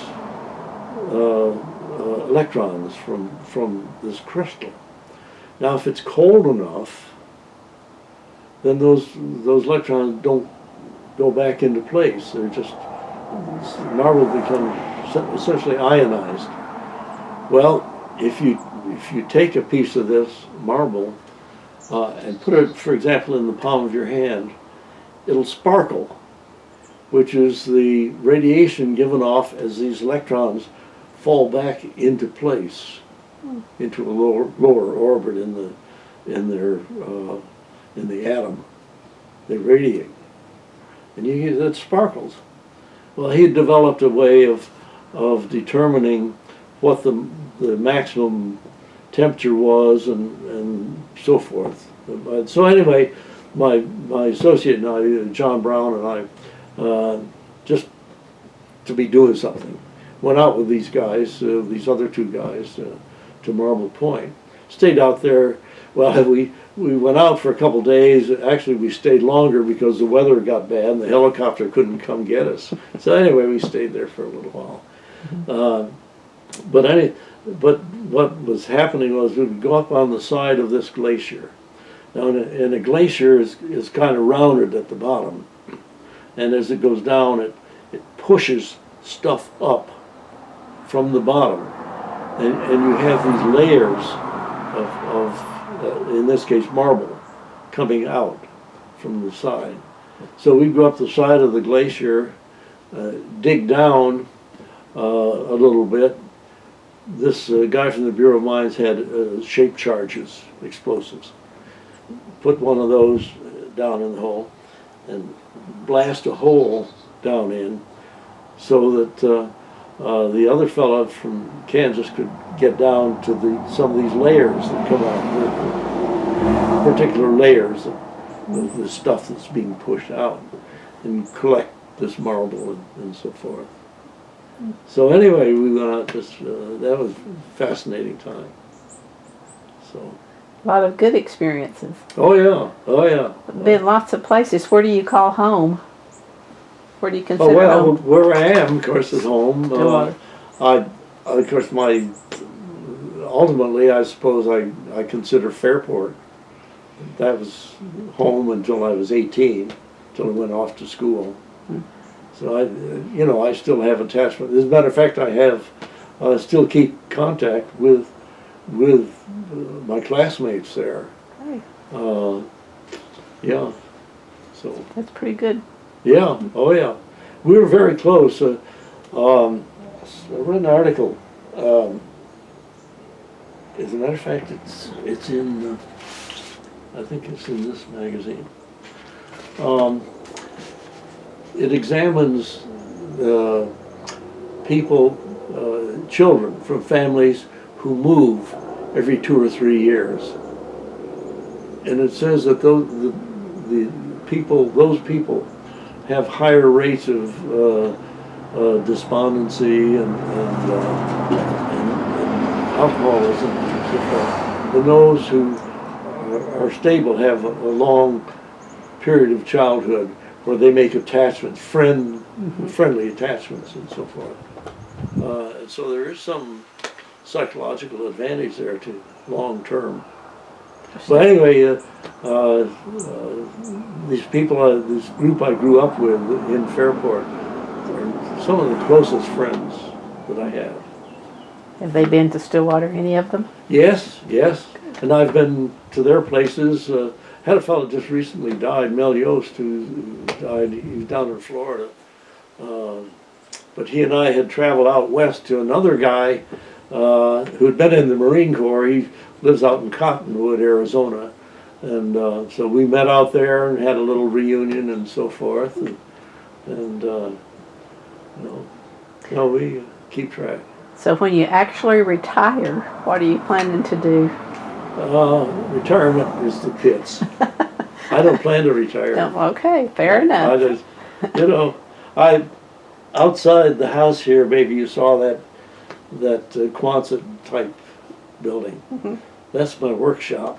That's when I was doing the plumbing business, I put in a heat pump system for a guy, a carpenter, actually a cabinet maker. He lives south of town, and I put in this system, and he couldn't pay for it. So I took I placed a lien on his tools. I told him, Jim Schiffsler, an old, well-known around here. Anyway, I said, Jim, put this lien on your tools. As long as 75, I think he was at the time, something like that. Anyway, I'll put the lien on your tools you can use them. I'm not going to take them. You can use them, you know, as long as you need them and so forth, or until you don't want them.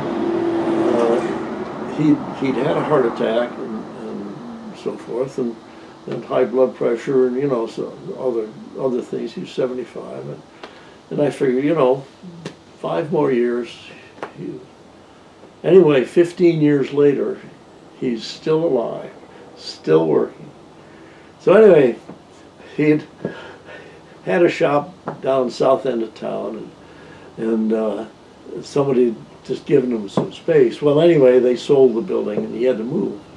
So I had a shop on Main Street, 224 South Main, where Cooper's, next to Cooper's key shop. It's the building between the key shop and the bicycle shop. Mm-hmm. So anyway, it's now Cooper's. Anyway, at that time I owned it, and so I installed him in the garage, which was a big place in back of the building to do his work. Well, anyway, it came time to sell that building, and so what am I going to do with Jim? He's just real nice guy, and I'm going to take care of him. So I and Dr. Lovitz was one of his friends. He and I were taking care of Jim. So anyway, I looked at this property and I said, well, okay, I can build a big workshop out here. So anyway, I did. Bought a kit. That's the kit. I put that building up and moved Jim out here. So anyway, that's one of the reasons for the building. But at the same time, moved his tools out here, so I now had literal possession of the tools. Sure. But of course he could work. So eventually he fell in his house, broke his hip and the collarbone and so forth, and went into the nursing home and didn't come out. So, but anyway, so that's the story of that building out there. Going to keep you busy for a few more years. Huh? Right. So now I've got a cabinet shop out here, and among other things. But I do still have rental properties. I manage a fourplex, 2 duplexes for my son Sean. Sean's in the Navy. I guess you know about him. No? No. Okay. Well, okay. My children, Nani. Sure. Tell. Of course, Nani. As I say, when she graduated here, she didn't qualify. I mean, she qualified, but didn't qualify for money for scholarship or anything. So anyway, she went to St. John's College, which is in Maryland, down in Maryland. Very liberal arts, very, very fundamental. Not fundamentalist, but fundamental Greek.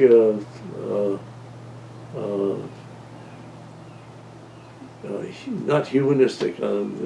Anyway, it's a liberal college, well known there. And it's been a couple years, and then she came here to OSU. And during high school, she had,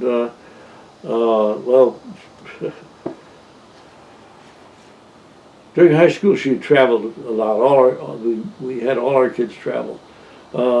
She had spent some time in Germany, in Mexico, with some friends, learned Spanish, some time in Germany with those same friends when they had moved to Germany, knew some German, studied Japanese here at OSU. Anyway, so she came back to OSU and got a degree, and then went to University of Rochester, and studied linguistics, majored in linguistics, got her master's here in linguistics. And then more recently got her doctorate here in history. Works, as you know, up in Whitehurst now. Yeah. But anyway, she spent some time, several years, as a foreign service officer for the U.S. State Department. She was stationed in Yemen, Portugal, Belgrade, Yugoslavia. Later on in Syria, she closed the embassy in Yugoslavia, in Belgrade. She was the last one there and closed things up when we left. When Yugoslavia disintegrated into Serbia and Herzegovina and those other places. And so we closed our embassy there. She closed it up. And then later on, she was spent some time in Morocco and Syria, spent some time in Syria. And then later she went back to Sarajevo and opened our embassy there in Sarajevo. Negotiated for the particular building and so forth. It's very, very interesting. That area was divided at that time, divided French, British, American, and so forth. And between the airport, the French controlled the airport, and we controlled some area around the city. Anyway, as I understand, of course, she had to travel back and forth to the airport to, our embassy people were constantly coming and going, and different people there and so forth. Anyway, her middle name is Suzette. So the French got to calling her Crepes Suzette. Anyway, she had one of the first armored Humvees there in Sarajevo, because the fighting was still going on when she opened the embassy there. So she's had and anyway, then she got pregnant. That's the time she got pregnant and came back and got married and so forth. Had Ian and so forth. So, but anyway, now spent some time in San Diego with her husband and Ian and so forth.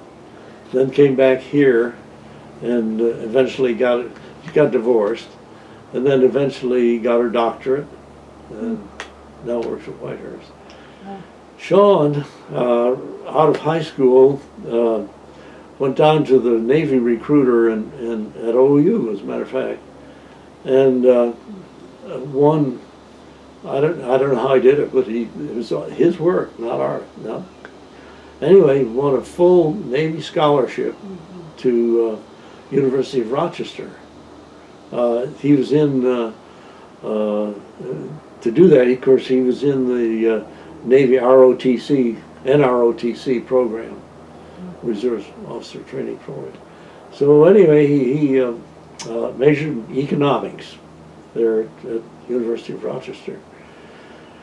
And when he got out, of course, he was in the Navy. I mean, they required, for the scholarship, he was committed for, I guess, 3-4 years, whatever it was. So he came home, told his mother, there's a special program there in the Navy. I would really like to try to get into it. Didn't say what it was. He just said special program. Of course, we've supported him, and she supported him all the way. Whatever he wanted to do, he was very, very good at selecting what he wanted to do.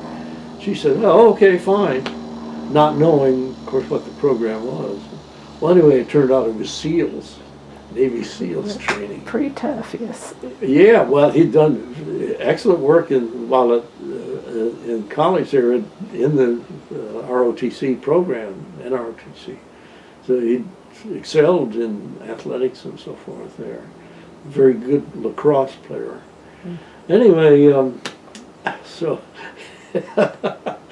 his mother found out, oh my God, not my son, you know. I mean, she's not for violence at all.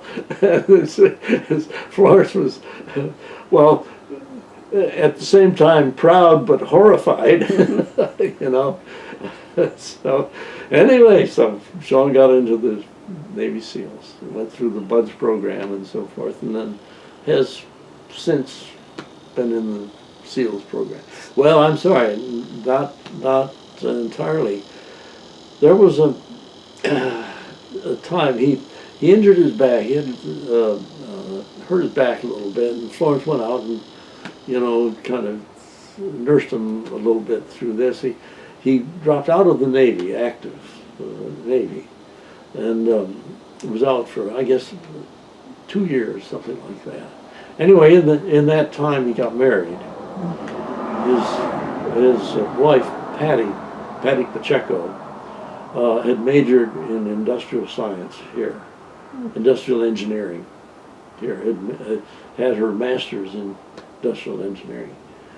And so anyway, he'd come back a time or two, and kind of dated, and well, anyway, eventually they got living together and married. And so anyway, he was out of the Navy then, and he was working as a consultant there on the West Coast. And so, but he was kind of anxious to get back in. Well, she was pregnant. She was about, I think, 7 months pregnant. He went back into the Navy. They had asked him, hey, come on back in, come on back in. The Navy had come to him and wanted to come back in. Okay, so he went back in, shipped him off to Panama, just right away, Panama. Concurrent travel, no way, no concurrent travel. Of course, we didn't know it then. He didn't know it.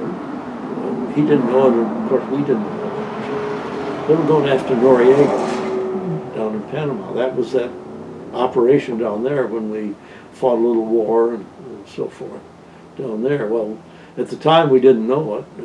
He went down, but she was left at home. Well, she is Bolivian, had also, besides, she was born here in the U.S., but had a U.S. passport, but also had a Bolivian passport. She couldn't go down on her American passport. There wasn't any airline let her down. 7 months pregnant. So anyway, she used her Bolivian passport. She said, "Oh, look who we left here." She went down. On her Bolivian passport, she was able to travel down to Panama. Landed just, I think, 2 or 3 days just before the main operation down there. Holy mackerel, here in the middle of a war, no place to stay. She stayed with, I think, some friends Sean knew down there, or something like that. And of course, then all of this operation proceeded down there for several weeks and so forth. Well, by that time, she was well into pregnancy. There wasn't any airline then was going to take her. So their first child, Ariana, was born in Panama.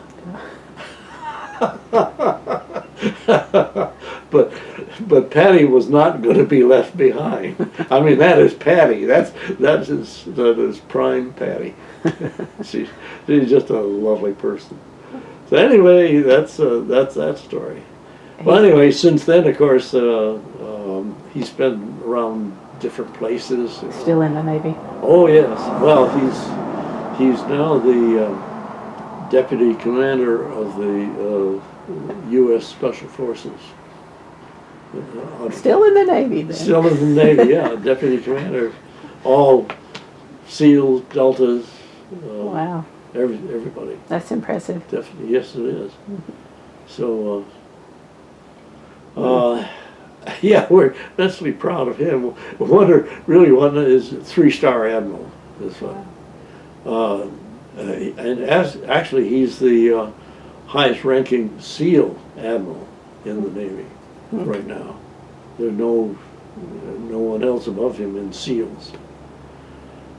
But we wonder what's next for him. But anyway, now he has I have 4 grandchildren there. The oldest, of course, Ariana, Ariana won a scholarship to the Naval Academy, graduated, and she went to nuclear school. She's now a nuclear engineering officer on a nuclear submarine out of Georgia. Wow. So anyway, then the next is a boy, Alexander. He graduated. He also went to the Naval Academy. He graduated #1 in academics out of 2,000 people. #1 in academics in the Naval Academy. So anyway, he wanted to be an MD doctor. He's now at Bethesda. I think in his second year they're becoming a doctor. They're paying him, the Navy. He's in the Navy, and they're paying for his schooling to be a doctor. Third child, Alyssa, she was kind of a renegade. She won an Army scholarship to MIT. So she's at MIT. I think this is her third year now at MIT with a Navy scholarship. And the fourth one is Christopher. Well, he's the love child, of course. He's really, really a great guy. He's at Rensselaer Polytech in Albany, New York. He has a scholarship also. I'm not sure whether it's a military scholar, but he has a scholarship there. So anyway, that rascal Sean had not had to pay anything for tuitions. Oh boy. Anyway, that's really great. That family is really, really great. Third child, Brooke, youngest. He graduated here, high school, went to OSU, went to through the power technology course here. Took 5 years, but you know, he liked geology, he liked zoology, he likes all of these things. But anyway, he picked power technology. It's kind of a technical thing. He's a little me. I mean, he's inherited that mechanical talent. So he went to well, initially it was let me see, it was something United Technology was later. Something aerospace. Anyway, it was one of the space sciences out in Phoenix, Arizona. Went to work out there for them. He's a hydraulic engineer, hydraulics, and working with, well, one of the things they work with, there are these actuators that run the flaps up and down for airplanes. Okay, he works, well, first he worked for something aerospace, I've forgotten. Then United Technologies bought him out, and then stayed in the same place, same office, same everything, different boss. Then Honeywell bought them out. So now he's working for Honeywell, same office, same place, same work, okay? Yeah. It's still, but Honeywell is big in these, in the aircraft industry now, in hydraulic stuff. What he does is some of the testing, you know, the FAA requires certification testing for all of the components of an aircraft, and especially the hydraulic components. They have to be tested for, you know, heat, cold, and so forth. And that's what he does. That's his department there. It does sound like some of your... So, yeah, that's right, that's right. No, very mechanically inclined. Very mechanically.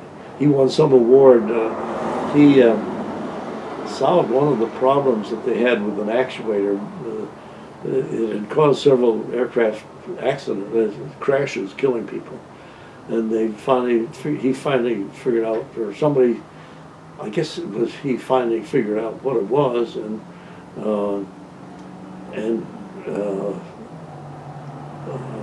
invented a solution to the problem. Anyway, so he got a bunch of awards and so forth, you know, from the company, from Honeywell. So they like that. Good group of kids, came from good stock. Very proud. Well, you know, I have to credit their mother. Florence grew up here in Oklahoma pretty much. She had babysat for Oral Roberts in the early days in Shawnee. Oral Roberts from Shawnee. Mm-hmm. So she knew the family very well and communicated with them. We sent Christmas cards. She sent Christmas cards, and they communicated back and forth, mainly with the wife. But knew the kid, would babysit for the kids. So when she graduated from school, their family had no money to speak of. I mean, he was just a poor dirt farmer and so forth. Anyway, Oral Roberts, because he knew her and so forth, gave her a scholarship. Let's see, it was Southwestern Evangelical Bible College or something like that. It's still there, Southwestern. Oral Roberts was one of the board members, founding members of that college. And the whole idea was to teach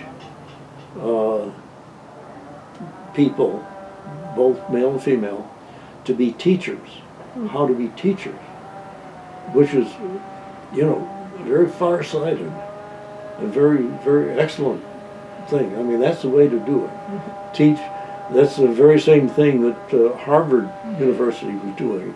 It was teaching these guys how to be ministers, you know. Well, and he realized that, and he was teaching these people how to be teachers. Well, anyway, Florence attended down there. So when we married, of course, she was very, number one, she knew a lot about Bible, but she also knew a lot about children and teaching and so forth. Mm-hmm. And man, that really paid off with our kids. Mm-hmm. I mean, she knew how to handle them, set their bounds, and so forth. And that's the key. She kept saying a lot of these problems, you know, you read about these murders and kids killing their parents and so forth. She maintained it's always parenting. It's parenting. It's important. Would she be the one that would discipline them, or would it be you? No, well, both of us. But she was home most of the time. I was out making the money, you know, to support all of this stuff, and mm-hmm. at Aberdeen mainly. Our kids were all born by then in Maryland. So no, I was out and I did a lot of travel, mm-hmm. much to her disappointment. But anyway, I did travel a lot. So no, she was home. She was the one that brought them up. So I you know, I maybe helped, but she's the one. Tip your hat. And also, now she and I agreed. I mentioned Bible college. Her mother was Seventh-day Adventist, and she knew a little bit about it, but not a whole lot. She didn't get into that. And going to college there, she learned basic, you know, Bible stuff. But she was more she was more involved with the psychology and the theology of these things, and was not at all what you call a fundamentalist. She taught me, you know, I do a lot of reading now, and I'm very interested in religion and that sort of thing, but the psychology of it is not. I mean, I wouldn't call myself religious in the normal sense. But anyway, she did a lot of reading. She would connect with the Jewish community, find out what their ideas were. Did a lot of reading in Jewish, reading Maimonides and different rabbis and so forth. She could tell you philosophy, she kind of dragged me along into these things, which are fascinating. I find it, now that I have some time, you know, and so forth, it's fascinating stuff. And, but not to get too far into that. Well, you've had a very, very successful and long and seems to be happy lives. I've had really, you know, I look back and I've really had an exceptionally wonderful life. Would never have known it would turn out this way in high school. Yeah, who would have known? I was doing plumbing one day here in Stillwater for Rowena Hunt, who lives down south of town, 1400 block, South Main Street. I was under her house there. There was a water leak. And there was, at that time I had a beard. Anyway, there was lying under this house, face up, glasses on, and water dripping in my face. Cobwebs, there wasn't much room there, you know, cobwebs around in my beard, so forth. And suddenly, I just asked myself, how in hell did I ever get here? You know, lying on my back under a house with all of this nonsense going on, you know. It was kind of, oh boy. Anyway, so I went home and shaved the beard. That was the first step. So, anyway, you know, you have those moments sometimes, you reflect and How did you answer that? No. Yeah. Well, I knew exactly how I got there. Yeah. Well, back then I should have done this or I should have done that, and you know, but it's all done. Yeah. So that's amazing.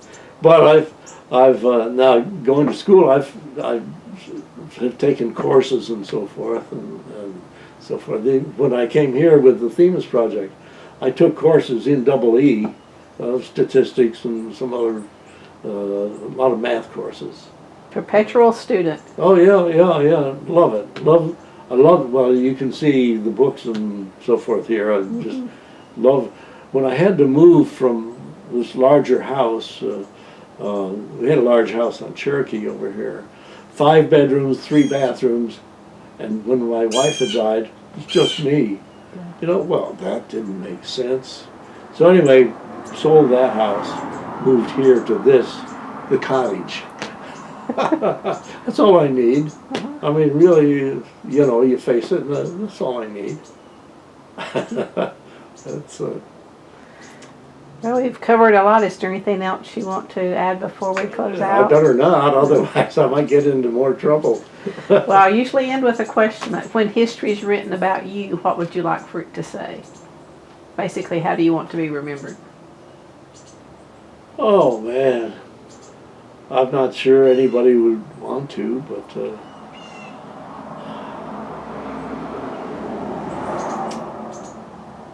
yeah, there's no particular thing. You know, I don't have that much ego that I'm going to be. Maybe, you know, I'd like the grandchildren to know who I am and what I did and so forth, and that's that. I don't think I've made any particular contributions, although I would. There's one project that I would like to see. Okay, this is just pure speculation, but some years ago, Robert Kerr in the 1970s was big on pumping water from here out to the western part of the state. Okay, and I think that's still a valid objective. But what I would do is go up someplace near St. Louis. I've looked up some of this stuff. Go up on the Mississippi River near St. Louis, at high elevation. Run a gravity pipe. See, instead of pumping water from here uphill out there, run a gravity system down to about Salina, Kansas, water pipe. Big, I mean, like a tunnel, like 20-foot diameter tunnel, full of water. Down to someplace Salina, Wichita, out in that area, where they have windmills. Pump the water up. Out there it would be, I've forgotten, 600-800 feet deep by then, for gravity flow. Pump the water up and then pipe it out to western Oklahoma. We could compete with California. California is drying up. California has now met the limits of their water resources. Phoenix, Arizona is in deep trouble. Mm-hmm. And of course California, is crying the blues all the time now. And they're, I think Oklahoma could compete agriculturally if we had water to the western part of the state. There's a lot of area out there which could be farmland. Made farmland with the water. Now it turns out if you run water to about Salina, there are miles and miles of windmills out there because that's where the wind is. Mm-hmm. That energy can be used. I did a study under Bill Hughes when I was here with Themis. I did a study of the wind energy here, and I figured that to pump water to the size of, I've forgotten what it is, sizable amount of water from eastern Oklahoma out to the western Oklahoma, you'd have to put a windmill, use wind density energy, put a windmill about every half mile all the way out there to pump it up enough. You've already got the windmills out there in Kansas now. If you can get the water, and the Mississippi floods, the water is wasted. Yeah. Goes down to the Gulf. Stored out there in lakes, huge lakes. Fill that tunnel, pump it out day and night, with the wind energy. Hmm. I would like to see the western part of the state green, and I'm sure we could compete very well with California. Well, there you go. See that? That's a project I would really like to see. Well, someone will come along and maybe do it. Yeah. I don't know. Now, if that would come about, that would not be a bad thing to be remembered about. You're talking about something like that. Well, I'd say having 3 children that are contributing to society like your 3 is a good thing to be remembered for, too. Oh, yeah. Mm-hmm. Oh, yeah. Certainly proud of them. Well, I thank you very much for reflecting back with me today. It's been fun. Okay. Thank you. Thank you.